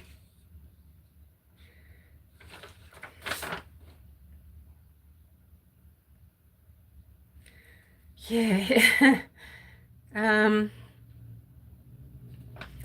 You know, it was noted, you know, about his really strange attitude to money by all these psychiatrists and things, right? And people assessing him. And he just did, because he didn't have a full understanding about things, really. I'll talk about how he's got the development of, you know, an understanding of a 10-year-old or an 11-year-old, right? He's in the 2 percentile of someone for his age. He had a lot of different IQ testing. I'll tell you about it. But I said I'd tell you about the travel that he undertook, right? So after Helen Harvey had died and left him property and money, he could start spending that money, and he started traveling, and he did a lot of domestic travel, and he did a lot of international travel, and it was just truly bizarre and aimless. He didn't plan anything. He didn't have the skill to. But it was just, he just enjoyed the act of traveling itself. He wanted to, the reason that sparked it was he thought, maybe if I can leave this place and go out amongst what he would say, I'll go and find some normal people, because he thought of others as malicious, malevolent, aggressive, which they weren't. But he'd think, I'll go and find some normal people and befriend them. He thought the problem was just with the people around him all the time and not with himself. So what he ended up liking about travel was not the actual travel. He found it even more distressing, because he would travel to a place, go to what he'd call cafeterias. So, he'd go to maybe some sort of restaurant, and he'd sit with people, and he'd try to strike up conversations, and they were just not having a bar of it, because they knew how bizarre he was, and he made them uncomfortable, and they would just get up and walk away. And this just infuriated him. And on the plane rides, on the plane trips, they actually couldn't do that. They couldn't get up and walk away. So that was his favorite bit. Apart from the one thing that he liked and was memorable was in Amsterdam, going to an adult sex shop. So he traveled heaps. So, well, with spending money though, with Helen, he'd picked up these habits of just whatever he thought money was, I don't know. They'd go to a car yard, and the way that he'd do it, it's reported, is he'd just be walking around with Helen, and he'd go, oh, that one's nice. That would be the one she'd buy. Or he'd go, I'll have that one. And it could be a $28,000 car. Subsequently, he'd drive it into a tree. They'd try to repair it with house paint, and then they'd just sell it on for something like $7,000. In Helen's life, she'd registered 50 cars. With Martin, of those were 30 cars that they just bought, registered, and flicked off, or just dumped. An extraordinary amount. She'd bought and sold a lot in the 70s, when she was probably a lot more functional and just sort of young and maybe more carefree. And then that was just something that she used to do with Martin. And I don't think he really has concept of money. He thought he was very rich. He'd had one trip to New Zealand with Helen and his father prior to both those people's death. And then, so December 93, he flew to Melbourne, then to Singapore, where he was for 3 days. In April in 94, so exactly 1 year before, he flew to Melbourne, Bangkok, London, then on the 19th, and got to London on the 19th day, spent a few days there. On the 25th of April, he went to Sweden. On the 30th, he was back in the UK. By the 3rd of May, on the 3rd of May, he left the UK to go to LA. On the 7th of May, left LA for Melbourne. And it said, the way they say it in court, that's just May. In July 94, he went from Sydney to Frankfurt, and then on to Vienna, back to Frankfurt, to Copenhagen. This was by the 17th of July. This is all just over a course of 7 days. So he just would buy tickets and just go. It's so aimless and pointless. He wasn't enjoying himself where he was going. It was just because he could. He was being very impulsive, and he just wanted the flights himself. He was just really hoping to meet people. And then by the 22nd, he was back in Sydney. 3.5 months later, he flew to Melbourne, Bangkok, London. And then on the 11th of November, they said London, and then they didn't know to where, but I'm guessing Amsterdam is the only place that isn't mentioned anywhere in the list that I'm reading you, but it's mentioned elsewhere that he was in Amsterdam and that he went to a sex shop. So I'm thinking he went to Amsterdam. On the 28th of November, he returned to the UK, and by the 30th of November, he was back in Australia. In early February 1995, he went from Melbourne to Auckland. 4 days later, he went to LA. 6 days later, he went from Miami to Frankfurt. 6 days after that, he went from Frankfurt back to Miami. 5 days after that, he was in LA. He went from LA, he got into LA, and he went from LA to Auckland and then to Melbourne. 2.5 months later, he went to Melbourne, Sydney, Bangkok, London. 5 days later, he's in Germany based on a stamp in his passport. 5 days later, he was in Poland. He was only there a day. He was back in Germany. 2 days later, he was back in London, then Bangkok, and then Sydney. In June 1995, so only a fortnight after returning home, he went from Hobart to Melbourne, Bangkok, Frankfurt. 2 weeks later, he was back in, he went from Frankfurt to Bangkok and then Sydney. So, not surprisingly, constraints had been placed, and during his interrogation, his interview with police, he's saying, yeah, I really hoped for a trip in May. I was really hoping for another trip. He talks about it incessantly. In January 96, he did go Melbourne, Sydney, Bangkok, London. He stayed 6 days, and then Melbourne.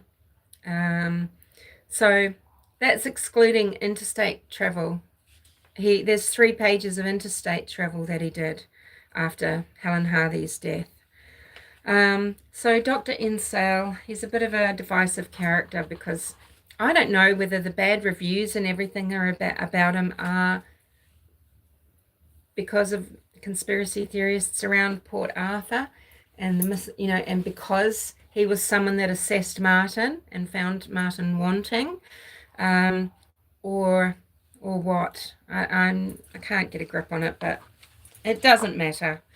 He talks about, the syndromes and the constellations of behavior patterns.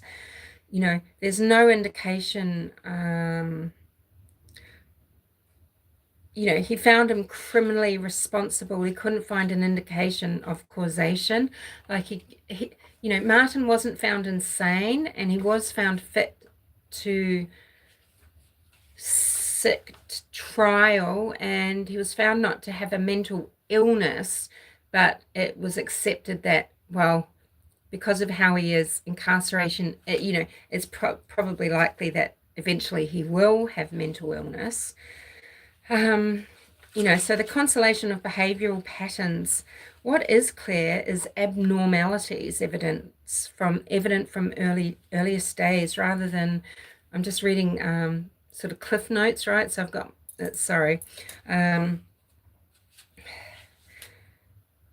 earliest days, rather than acquiring them through abnormal family environments. So how, hey, maybe a sociopath, as we say, a sociopath is created.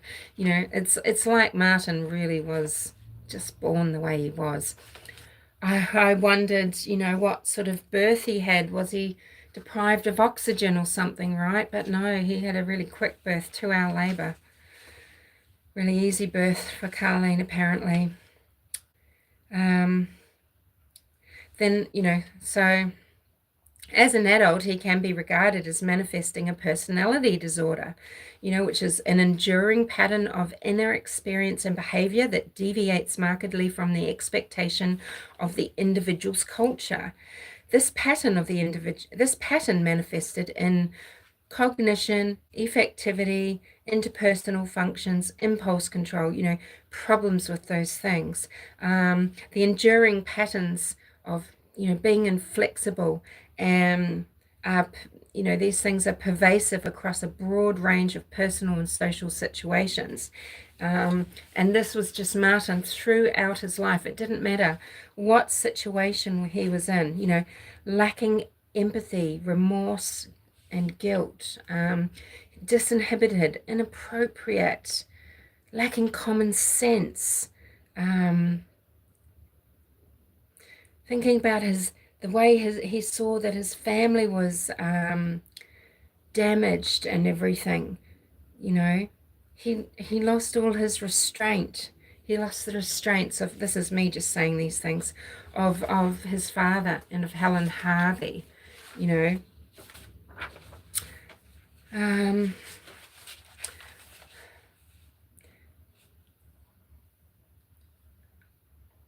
So yeah, so Ian Sale was for the prosecution. He had several people see him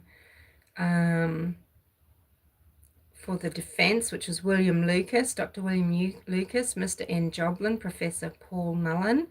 So Dr. William Lucas spoke to him in Risdon Prison Hospital after he had been dispatched from Royal Hobart Hospital. And Dr. N. Joblin is the one that spoke to him on the 10th. He spoke to him on the 10th of May and the 6th of the 6th.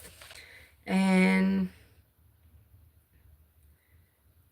you know, William Lucas noted unusual symptoms, but not schizophrenic, can be explained by a personality disorder combined with long-standing depression, rejection, alienation. You know, wouldn't be surprised if he would, you know, turn out to have a severe personality disorder, but he's fit to plead. His intellectual handicap doesn't excuse. Joblin gave him all sorts of tests, the Washler Adult Intelligence Scale revised. For IQ testing, it's a verbal testing, and he scored 64, very low. He couldn't do the performative testing at the time. That was done at his next visit because he had limited motor at the time due to his burns. On the performance testing on the 6th of June, he had the IQ level of 72 for that, so it came out equaling a full scale of 66. Because of his low intellectual capacity, he was given other types of tests as well. One of them was the Raven's colored progressive matrices, designed for those with intellectual abnormality. He scored at a figure expected of an 11-year-old, but 90% of 11-year-olds would score higher. On the standard progressive matrices 1995 testing, for nonverbal reasoning, cognitive and fluid intelligence, educative intelligence, he scored an IQ of 68. And again, in the 2% percentile, 98% of people in his age group at 28, 29 would score higher than Martin Bryant. The Peabody Picture Vocals Test revised, tests receptive hearing vocals standard. So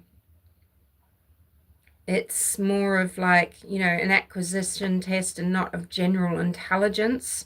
And Bryant scored as if he were a 10-year-old with 10 years, 9 months old. You know, so cognition of, you know, the understanding, the general views and capabilities of an 11-year-old boy, but, you know, low human intelligence overall for an adult, but bordering on intellectually disabled, but not so. So this meant that he could manage some things, but not very well, because his understanding of how things really worked was really warped, and he would have trouble with timelines and things like that, confluencing events, one event from one time period of his life and from another, and having them jumbled up together. And when things are pointed out, not really understanding how they're separate.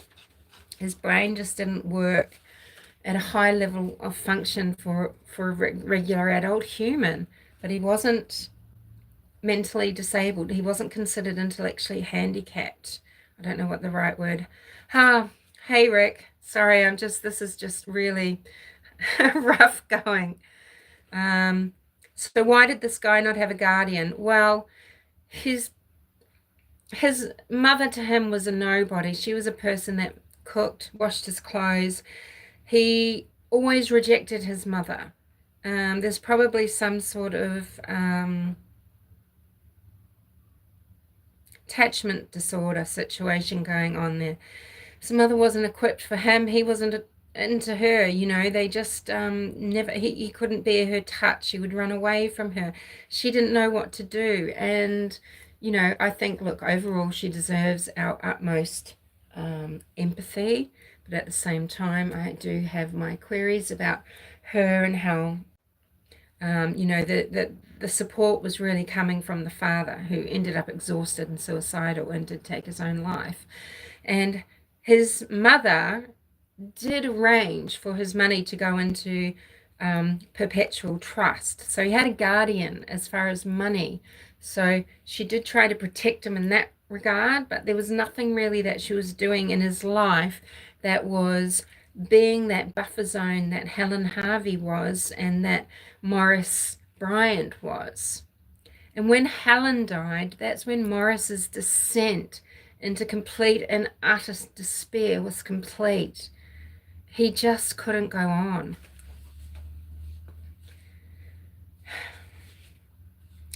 So then Professor Mullen, the forensic psychiatrist. So those of you that are online, this role is the same or similar to that, say, as Dr. John Mathias on Hidden True Crime, going into places to assess people, okay? Not to give treatment. And this is on page 338 of the court document, if you want to look it up, because it is interesting. So now, of course, you know, he's only had 3.5 hours with Martin, but he's had a lot of documentation, lots of documentation. So why this insanity plea was not considered appropriate? Well, you know, he lived independently, albeit with assistance, and that assistance mainly came through the guardianship. And that person actually was someone that he could talk a little bit to. He wasn't talking to his mother. He didn't have friends, but he was deemed reasonably independent. You know, he lived on his own by now. You know, he could cope with travel, although to what degree is obviously debatable, because he would go to a hotel he's checked into, he'd go up to the room, decide he didn't like it, walk out, complain, but not want the money and say, no, I'm rich and this and that, and act so bizarrely and even quite frighteningly to people. He just was really in a state of, I think, just always in a state of turmoil. And he really didn't understand the world. He really couldn't relate to people, although he desperately wanted to, and he couldn't take any accountability. So even, you know, even though, so it says he could cope with travel, even though he has trouble with sequencing, he connected events that were separated by time without being able to understand, you know, without being aware of the way he was distorting it. This person went on and talked about the records that he did review, that I was just mentioning about his schooling and how he got suspended and sent to, you know, he went to Hobart Diagnostic Centre in August 1977. And, you know, there is record of Bryant torturing and harassing animals. A record of him tormenting his sister. He was absolutely jealous. She had friends, etc. When he returned to school in 1978, sort of briefly manageable, but still having the same issues. And from 1980, when he was in the special ed, you know, there's a marked deterioration, and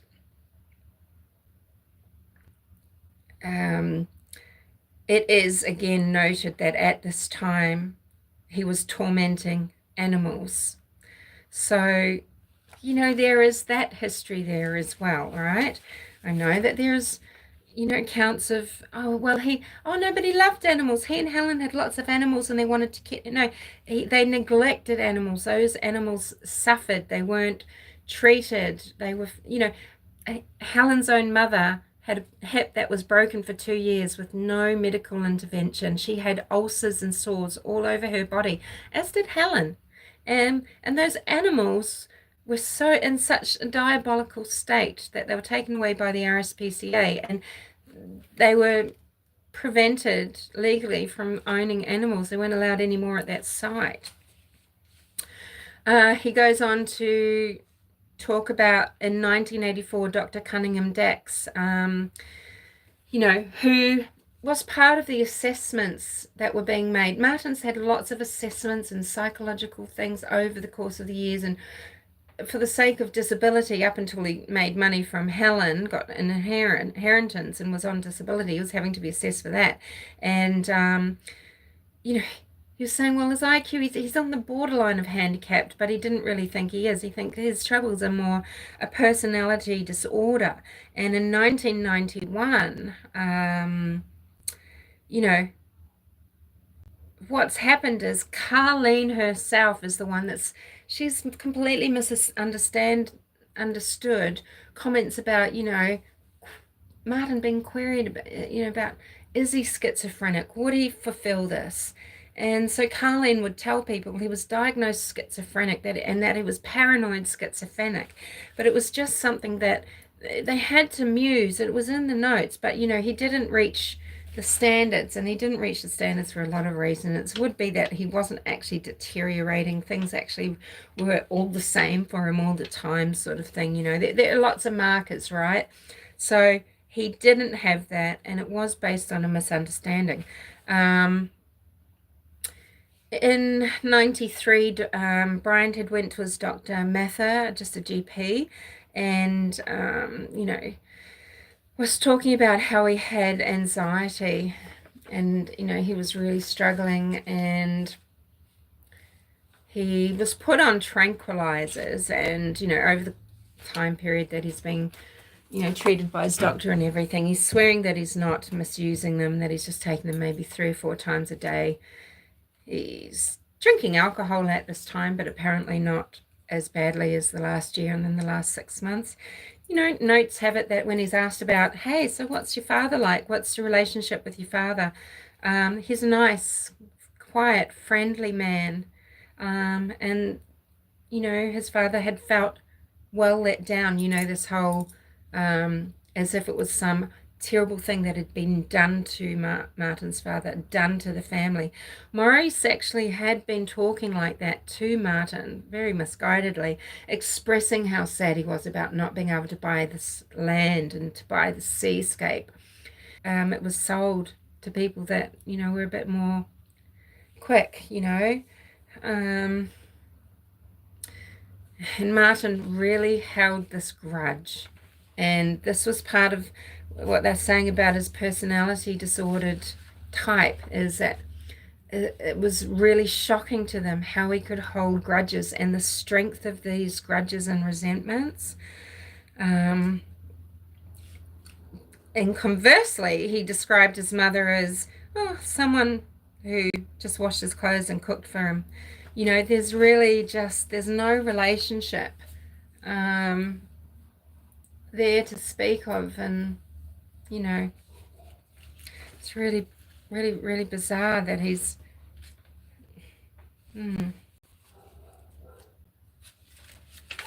not human beings have all the same capabilities as the other, and not, but I don't know what her relationship is like with Lindy. Others, okay, so that's just my notes. Bryant describes negative feelings about school always, how he'd try to stay home, how he felt like, he would get hazed and bullied and things like that. But, in reality, it seems that he was always pushing people's buttons. But yeah, he never liked school. He would always try to stay home and that sort of thing. Doctor's Mullen goes on. Despite difficulties, he acquired adequate literacy skills, and the conspiracy theorists like to tell you, how could he possibly sort of write that note, etc. He did develop some type of skill. What he was good at school was woodworking and art. Those were the two that he was sort of reasonably competent, okay? Could read aloud from a magazine, so part of his testing was he just gave him a women's magazine and he just said, open it and read it. And Martin was able to open the magazine and read without making a mistake. But it's a different story when it comes to him having to make calculations. He expressed he was surprised at the inheritance. He had no notion of his financial situation. And of course, the theorists, or the truthers, so-called truthers, will tell you that he said to people that he couldn't wait, he might maybe hurry things up by killing Helen, and maybe he'd hurry things up by killing his father. And really, it was the loss of those two anchors in his life that's the catalyst to Port Arthur Massacre. Would that have happened if those buffer zones remained in his life? And I can't say probably not, but yeah, possibly not.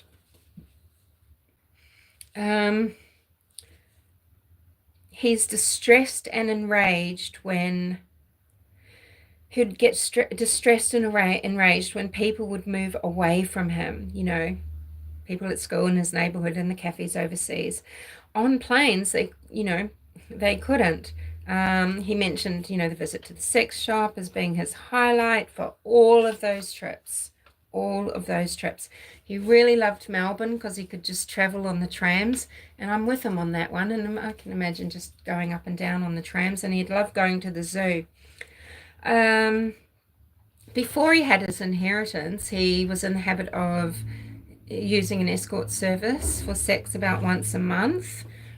I'm guessing maybe after his inheritance, when he had money, became a lot more attractive to females, and he had a couple of girlfriends, one of which was Janetta Hawani, one of which there's another one, and then there's Petra Wilmot. The comment that he made actually about not being able to get his license because he thought he was too dumb, that was about the tricky situation in getting a gun license. Actually, I think that's made a bit more clear in the court documents, because they talk about that in his 4th of July interview. So during the conversations with this forensic psychiatrist, his mood would change, but overall he was very anxious and sometimes frankly distressed. And any incongruity about a subject was due to his limitation in sympathy with people. So when they're discussing things, he found that really incongruous, that he could have so much, deep feeling and resentments and everything for himself, but he had just zero sympathy or anything for anybody else that had been infected by him his whole life. He just thought life was not worth living. He'd begun to think that life was not worth living. That's what he concluded when his father died. And he began to consider suicide a year ago, so May 95 approximately.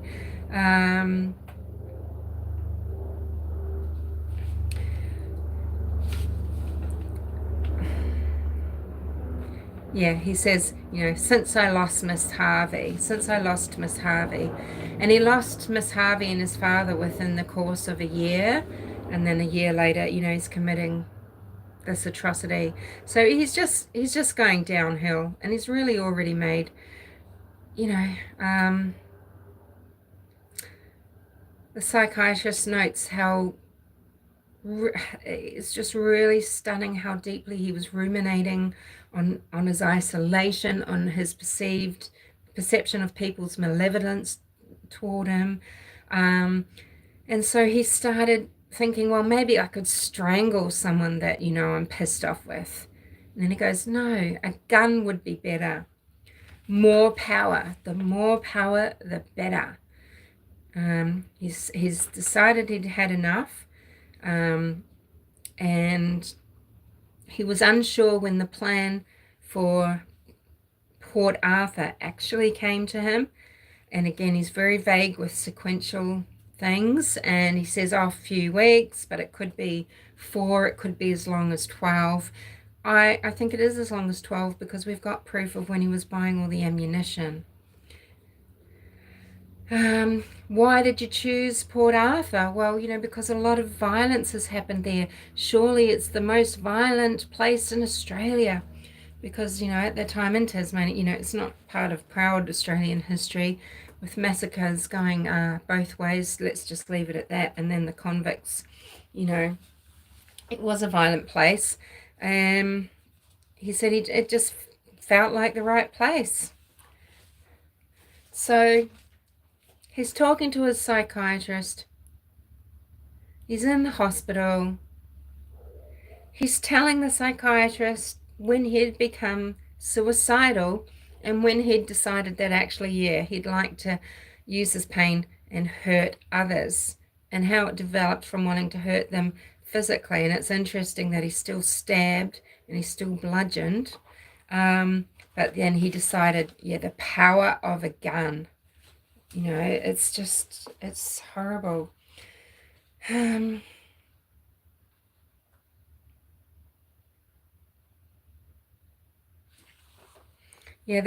Martin's resentment, of people.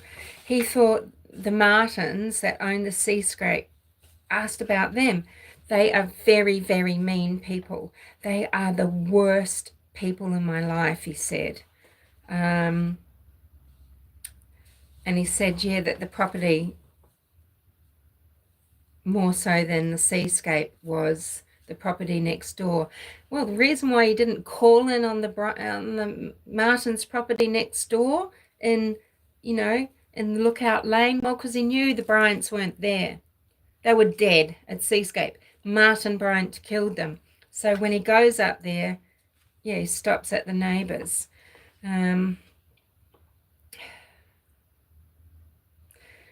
He assumed when he started shooting at Port Arthur that he himself would be shot. And I say to all the conspiracy theorists, why the hell was Martin Bryant taken alive? Wouldn't it have been neater? Hi, Tara. Wouldn't it have been neater just to kill him? Senior nursing staff and doctors at the hospital were wondering, why wasn't he killed? Why is he here? Why wasn't he taken? Why is he taken alive, right? And wouldn't it make sense for a patsy just to, how fucking simple would that have been? But no, it didn't happen. And the psychiatrist thought, the plan seemed to be,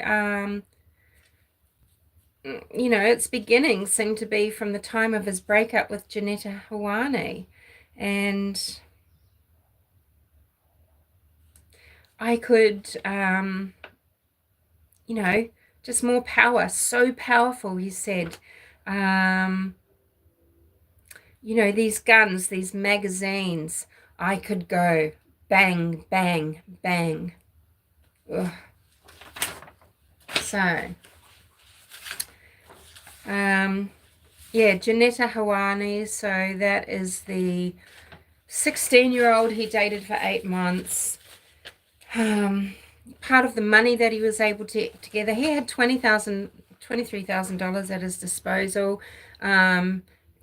He withdrew what he could out of the bank, out of a couple of bank accounts. He sold his boat for $9,000. The boat that he'd taken Janetta out in. So they went boating way south, went out. They got stuck. The motor failed and they got stuck, and luckily a passing fisher ship got hold of them. And then after that she dumped him, and then that was when he became depressed. And he said, he wasn't even worried about losing his property or never seeing his girlfriend again. It was just in my mind to go down and kill the Martins and kill a lot of people, He had a degree of charm, and he had guile, so he's angry, lonely, resentful, despondent, oversensitive, and those attributes are feeding his aggression, and he projected aggression and malevolence that he felt to others. He projected it as coming from them to him, and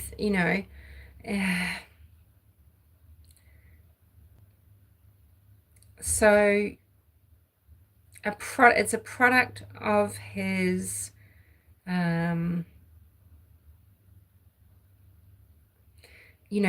it's a product of, what did I write? I can't even read my own writing. A product not of truth, but the very real rejection and disdain he experienced, largely due to his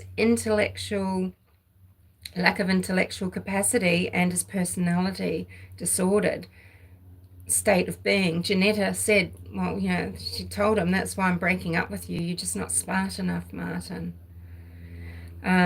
He was, and the psychiatrists, some of the descriptive words they use is that he's self-absorbed, egocentric, high expectations out of life, and had a sense of entitlement.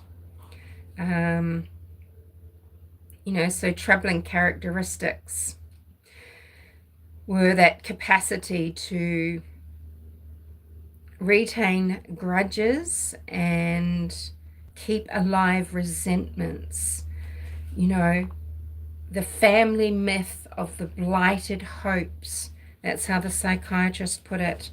That myth that because what Morris would have liked to have been able to secure for Martin, and that had been dashed, was to be able to buy Seascape, keep him occupied there down at Carnarvon, by the farm, keep him there, just away from the city, on the land, keep him occupied, keep him under control, and he's probably just exhausted. And when he couldn't buy his ideal property and everything because he just didn't have time to get the funds together,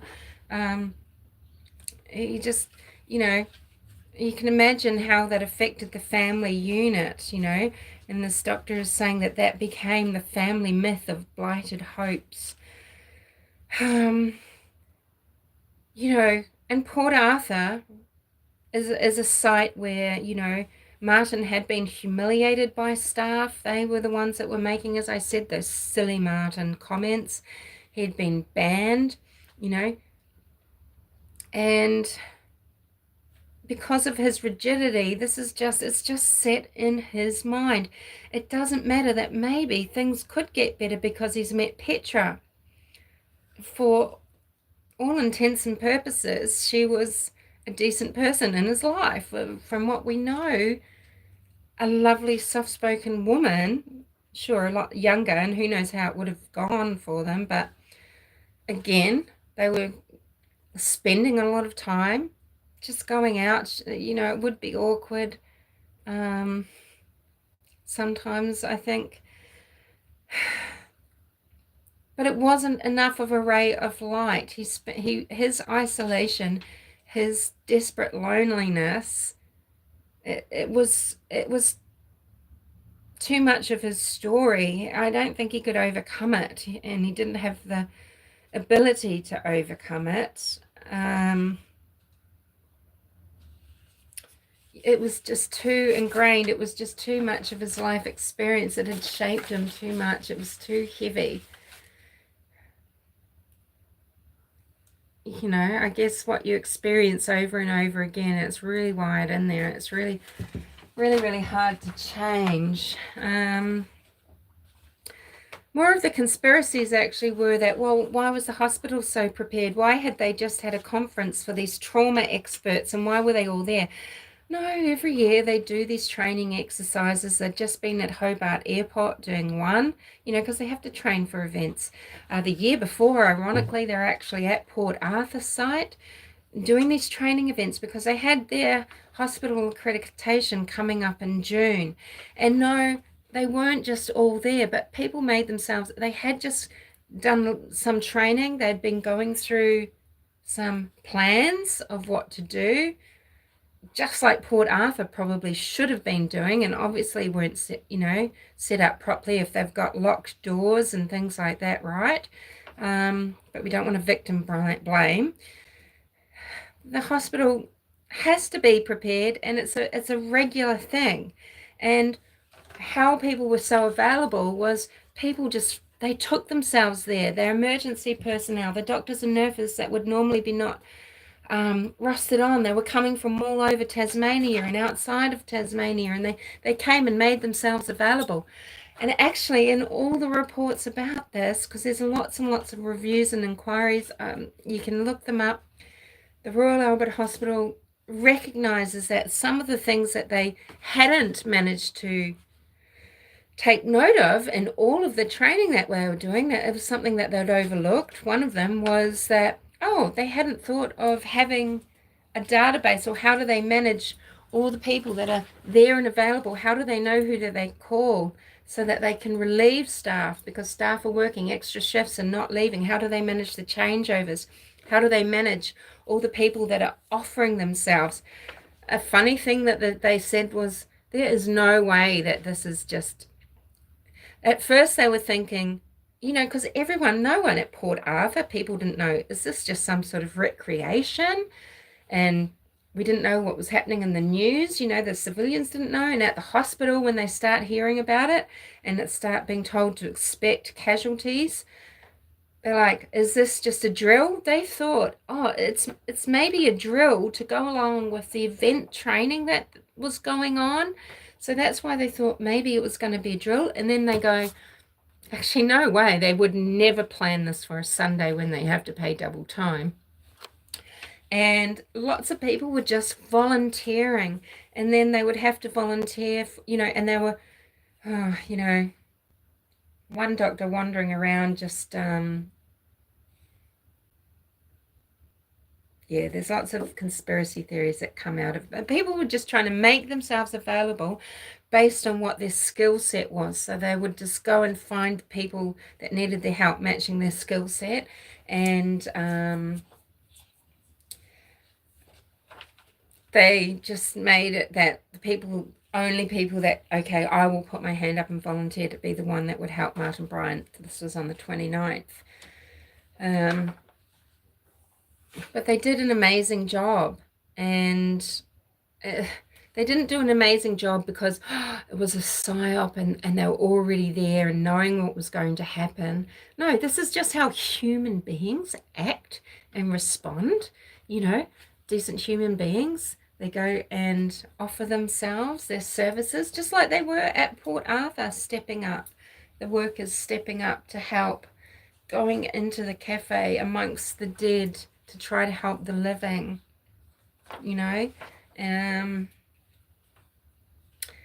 So, and so they were doing the EMST courses and just some training exercises and things like that.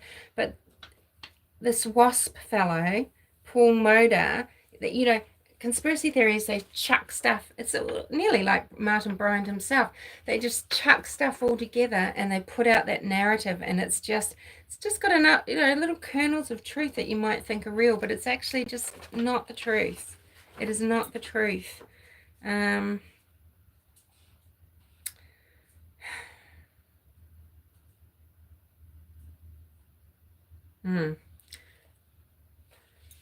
Yeah, Insel was there trying to help people cope with the fact that they had Martin Bryant there, apparently telling them they had to look upon him as, just, as a freak and something else. It's pretty bizarre. They say that, okay, John Howard arranged all of this to control guns. He'd barely been into power, like a month, if that, okay? Where have I got the details of all of that? Can't remember. There's just too much of it.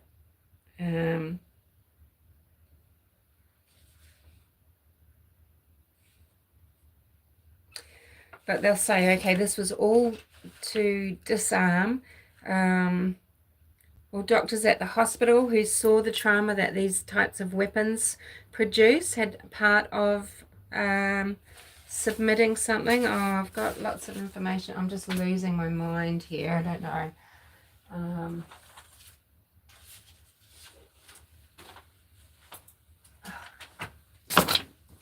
Because I just didn't get a chance to put this all together for you how I would have wanted to.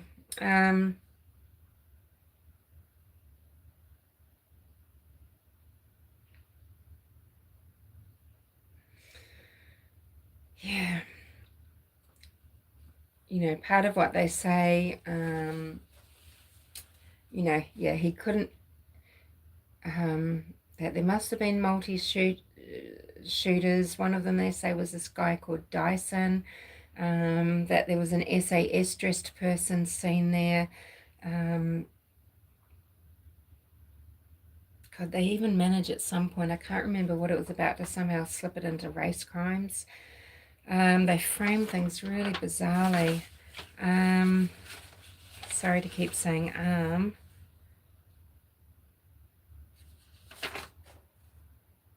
there's just so much. There's just so much.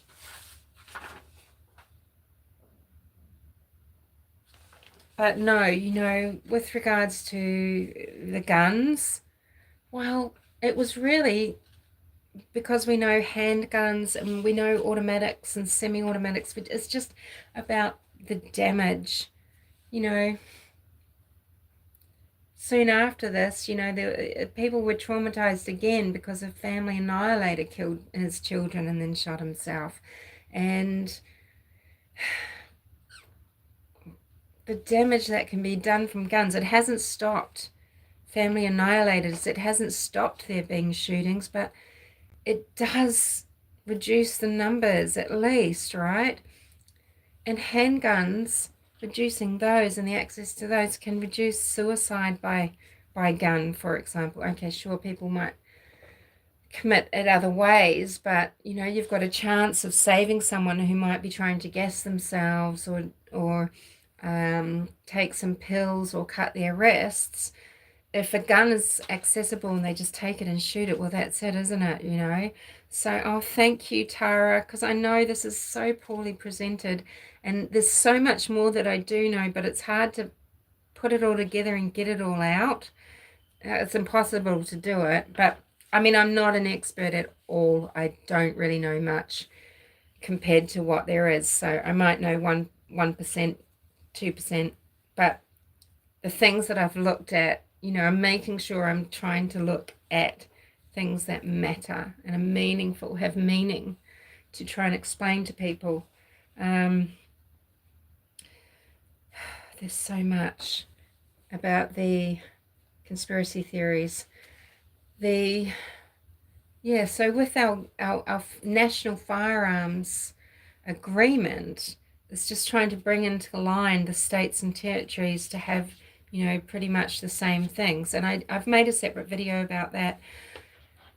And it doesn't mean that New Zealand, so that, you know, this is such a moot argument for the theorists because we aren't disarmed. People have guns. We've got a black market and grey market in guns. There are lots of illegal guns in Australia still. We've got more actual guns than we ever had. And the ownership percentage of people that own overall in Australia has halved, but our population has gone up by 40%, and the number of guns each of those persons have has multiplied. It's a lot more than it was in 1996. You know, it hasn't stopped it, but what it's done is it's prevented the ease with which these mass murders can happen. These AR-15 rifles, you have a look at all the shootings, the mass shootings that cause mass damage. Thanks, Joan. They use an AR-15. It's a common gun. You know, there were lots of, you know, so there's been a lot of things involved with unions and the coalitions and things. And there's a huge amount of information that you can discover about all of the topics. And it's so much to try and take in and process, but eventually you come to a truth about things. You know, people should and can believe in the truth of Martin Bryant as perpetrator. He wasn't tortured to give a confession. Yes, he was distressed in hospital. The psychiatrist says that. Of course, his frame of mind is distressed. He's in pain. He had hoped to die, and he's in hospital, but he's still showing a Looney Tunes fascination. He wants to know, hey, Stang, he wants to know, who have I killed? How many? He wanted to know how many were murdered. Do you know what he wanted to do? He wanted to admit guilt for who he murdered, but not for the ones that he injured. He wanted them to have to come to court and point him out. But he was suicidal. It's not quite like that. It is the suicidal abrogation, okay? The suicidal, homicidal figure. He would have expected to have been shot. But maybe, hey, by the end of the siege and setting himself up on fire, he wouldn't have known whether he's going to get shot or not leaving the seascape, but he wasn't. He was just taken into custody. He was flown to the Royal Albert. He was treated by a huge team of dedicated people who not only had to administer to that monster, right, but that's their Hippocratic oath, and they volunteered for it. But then they feared ostracization. If you can't understand the enormity of and the difference of needs of people who worked on the Sunday night in the Hobart Hospital, they felt better. They had different counseling needs because the way that they managed the situation, hauled everything in and dealt with it, they had something to feel good about. And people coming in on the tail end of that, they felt differently again. The staff that were there on the Monday and ongoing, everyone had so many different needs. And so Martin had people tending to him while he's still in hospital. I've just read out what he said to that doctor. And then, he starts just being his creepy old self, right? And when he's in the interview, the famous one in July, he gets through the interview mostly, and I'm not going to quote it ad verbatim, okay? I expect you can go and look it up, but the gist is they've come to a little bit of a pause, and I think someone has left the room, or they've gone to get something, and they've just mentioned, did you have lunch, or something like that.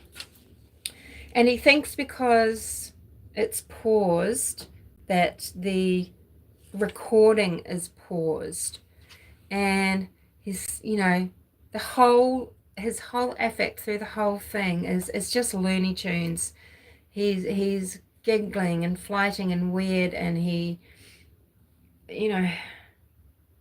he's obsessed with wanting to hear all about it and hear what pain he's caused. And he goes, gee, I hope you get the person that did it. Me. Oh, I bet you wish you had this on recording. And he goes, oh, that's all right, Martin, don't worry, we are recording. His face, it says it all. Because maybe by that stage, by July, after a few months, recuperating in prison, he's thinking, maybe I can try and get out of this, and go on more of those trips, right? But it wasn't going to happen. Anyway, this has been exhausting for you guys as much as for me. Hopefully anyone who comes to listen to this later, they can play it on 2.0. I listen to everything at 2.0 so that I can consume a great deal of content, and I skip through and things like that. There are so many things, but they often, when they're saying he's not seen, there are videos by several people. Belasco was one I mentioned, Ian McLeod is another, and he's clearly identified. Now, to the conspiracy theorists, now, WASP guy, Paul Moda, is saying, well, he's sort of, he's involved, right? But other people will say he was Patsy and he wasn't even there, and that was just someone that resembled him. Oh, people are saying he couldn't have been more than 23. Oh, the pockmarked skin. They don't want to look at that totality of evidence from Petra saying, go home, Petra, I've got something I have to do today, to making the pit stops. He's not covert. Making the pit stops. Tomato sauce, or a lighter, tomato sauce, a coffee, fuel. Clearly seen before he's got splatter. Clearly seen and identified at the seascape by people that probably are lucky to have escaped with their lives. The Bryants were dead inside.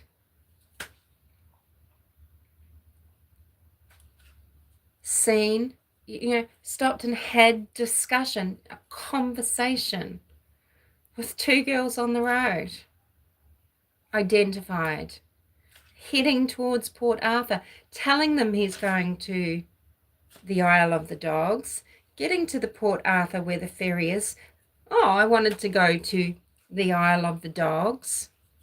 Recognised by Kingston. Kingston and his wife both live there. I think maybe, I don't know if Kingston, see, because there's all this, it's hard to tie down people because of the trauma of the day and the chaos of the day. Who was at lunch when? Who was taking over at the toll booth and things like that, right? Was it Mrs. Kingston? Was it someone else? And this is what fuels the conspiracy theorists. Those things that don't matter because everything else is so overwhelming. But, seen at the toll booth, making such a fuss about the parking. He's at a place where he is known to staff. He's trying to talk to tourists. He's recognizably through his behavior and his demeanor, Martin Bryant. And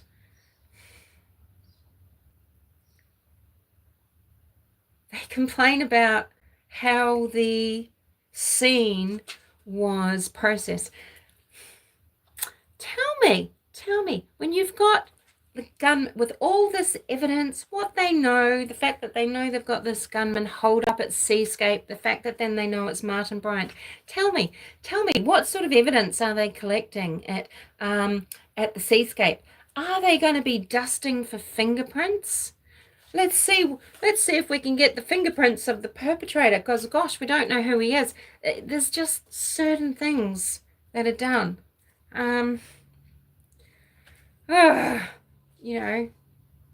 We know about DNA and how it is not left at places, right? Hey, maybe if they had looked around, maybe amongst all his victims and the survivors, maybe someone had some of Martin Bryant's hair on their jumper, or found on the floor, or stuck to someone's blood. Are they supposed to be looking for that? They've got Martin Bryant himself, and then a few days later he's actually admitting to it, not under torture, but when he's being assessed by a psychiatrist to see how fit he is moving forward. Not when he's being interrogated, right? Well, it's just about having these military style weapons, I was filming the local Anzac Day dawn service, or one of the local suburban ones, and they've got the exact weapons, these military grade these automatic weapons, right? Because they're military weapons, that's where they should be, and not just bought by members of the public, especially not ones that are unstable. It should be difficult for people to get their hands on such weapons. And, our laws are such that you can, if you want to go hunting, if you want to do pest control, if you want to have sport, target shooting, you can own a weapon. You can be registered, you can be trained, your gun will be licensed, and that's it. And that's what people do. Doesn't mean we're entirely safe from gun disasters, are we? Because we still have them. But, this type of situation, no, we haven't, because we've taken military style weapons out of our population for the most. There are certain factions of the population that have them. So it doesn't, it's the same arguments that these conspiracy theorists like to throw around, isn't it? These so-called truthers. My DNA. My witness. My eyewitnesses. They can never actually name all of these eyewitnesses, specifically all the hundreds that they say that, and as I've just explained, some of them, well, it's explainable why they might think some things and think others, but he's captured on video camera by Belasco, an American tourist who was filming him and filmed him going to his Volvo. But, the big problem is, and the media had to admit it, is the way that they dealt with. It's always a problem, though, isn't it? And look at what's happening now. Look at what Virginia Griffith's situation is happening around that, with all this MSMs reporting that she probably didn't suicide herself, and body language experts coming out and saying she didn't suicide herself. Yes, she did. Okay? That woman is also a walking personality disorder. She's sure been a victim because she was victimized as a child, and she had a mental situation created where she was created into someone vulnerable who did make the decisions to go off with married men at 13 and with predators, right? And she lived with a 65-year-old man when she was 13. This is not the decisions of a child that is well balanced. She's clearly already trauma based, and then making poor decisions, and then of course that just leaves her open again for further abuse and misuse, right? And so what if she sort of enjoyed her lifestyle with Epstein and everything, which some say she did, and she enjoyed making a lot of money, and she got $15,000 for Andrew, and it's reported that she was basically working like a little miniature Ghislaine. She was bringing the girls. And there's rumors that after her marriage too, at 19, that she continued working that way. And I think, we don't know the truth of her relationship with her husband and all of the trauma that's just carrying through. And, this narcissistic wound of being left, and maybe this borderline wound, that rejection that's absolutely destroyed her. She doesn't exist anymore, so she can't exist. Okay? And anyway, don't want to start talking about other things, but they will ignore what's contrary to their beliefs. They refuse to consider things like psychology, of how trauma affects memory, the way that people might say that someone looks scarier than they were. But can you imagine, though, of course, modern Bryant's pupils are probably fucking dialed, right? Imagine the adrenaline. You know, so they think it's scarier, so they can't have been seeing a surfy. And yeah, the way media presented Martin Bryant as a monster and how there's so many incongruous images of him didn't really help. And they would present, you know, and they've mucked up the timeline with photos of him to try and prove things about the length of hair and the color of his hair and things like that. Yeah.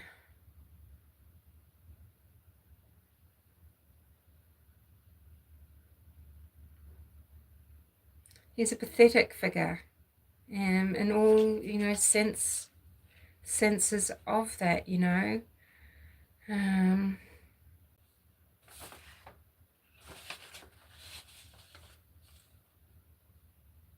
They say, why did, you know, you know, there's no,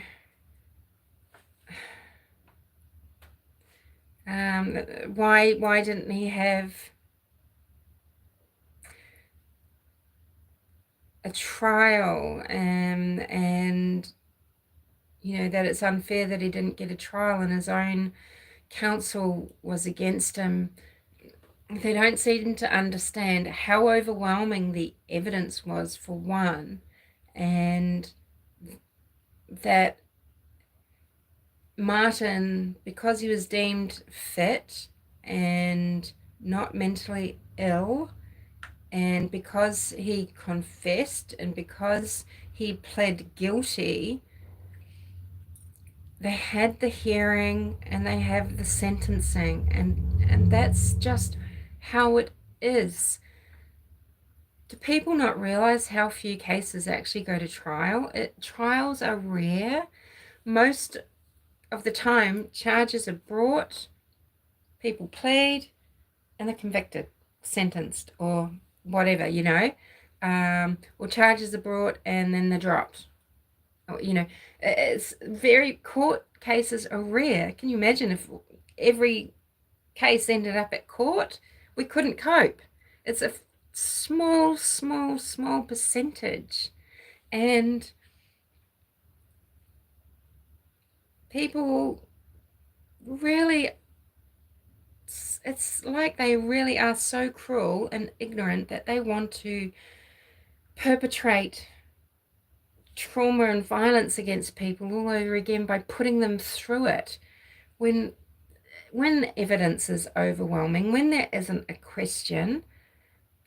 Why would you traumatize people? You know, people are even being traumatized by, in Hobart, you know, out of the goodness of people's hearts and things, they try to do things like, we'll have yellow ribbon autumn leaf day for people, and it's a way to commemorate and everything. But, you know, people that had some involvement, maybe were a nurse at the hospital, they'll be driving along, just trying to live life. They're going to work or something. They'll see one of those ribbons, you know, in the back of someone's car, and they will have you know, they'll have a flashback and a traumatic experience again, right? They're right back there. It's so hard for them to move on. So many people are trying to cope with their role or what they did. Media people are trying to cope with what they saw. They were taken in 2 busloads down to the site and talked around the site, because the police thought that, yes, now they'll get some information out, you know, right? And it's just diabolical how the scene was not looked after, and there's people traipsing through, you know, what bloody evidence, fingerprints, DNA, everything do you think they would have got going through there forensically with a fine-tooth comb anyway? And if they had, I would guarantee you, yeah, they would have found more of Martin Bryant than the knife with David Martin's and his blood on it left behind, along with, I think, the video camera bag, something like that. Anyway.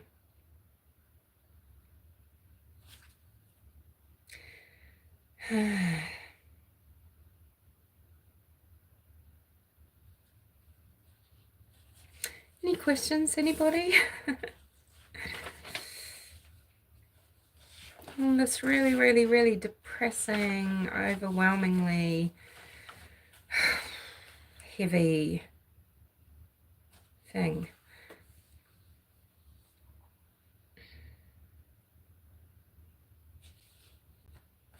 Yeah.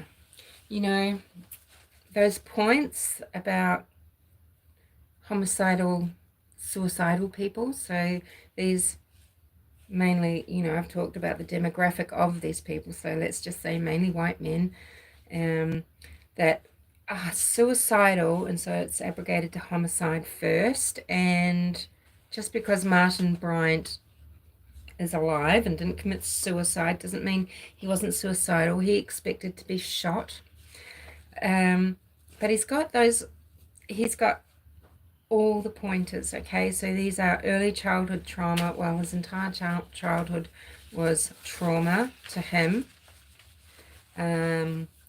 Identifiable grievance or crisis point.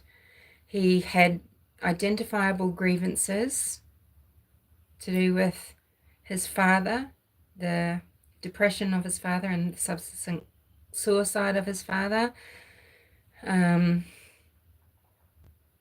So, you know, that family myth of being their life and future just being stolen from them. He had the crisis points of, you know, the loss of Helen, the loss of his father, the breakup of his relationship with Janetta. Everything's just piling up.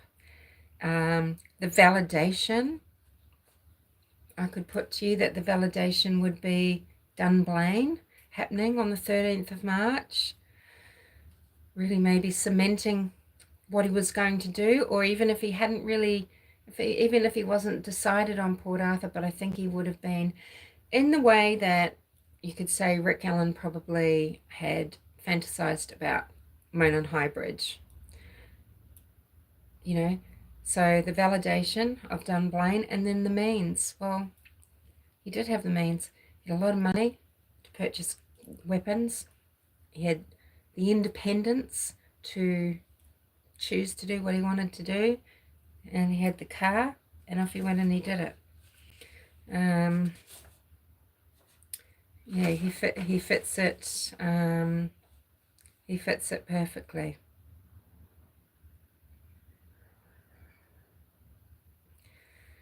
Yeah.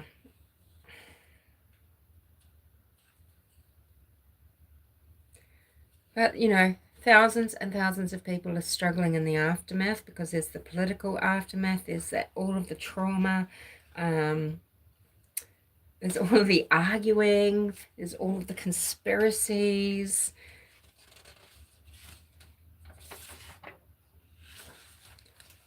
Yeah. Sorry. Anyway, I hope that's satisfactory as it is. So, you know, of course, there's other details and other videos, because Martin had, you know, he's just these series of accidents waiting for the big accident to happen. You know, honestly, when you can look at his life and reflect, it's not that he's the perfect patsy, it's that he's the perfect perpetrator. And I'm just, yeah, I'll leave it there. I'm tired. I've got to go to work. But thank you for the people that have been here for this now. And thanks in advance for the people who might watch it later. It's nearly 3 hours. Yeah, so I've really got to get a wriggle on. Write some comments down below. Maybe there's questions that have come up, and it could be something that I've already got the answer for. I haven't presented this well because there are just so many studies, inquiries into things that people have made, you know, where you can get all the names, all their positions, all the roles they played, what was going on at the time, what they did in the aftermath. It's all available for people, and when you understand it or know a little bit about it, it's much easier to pick out, or you just to know exactly where the lies are, the misdirections are, and everything that the truthers are putting out there. You can see how they're just full of baloney. They get their kicks out of it because people, they want to feel special, like they're in the know, and like that they're really tapped in, and there's something about the way they feel about life that, yeah. Anyway, see you guys later. How do I stop this again? Bye.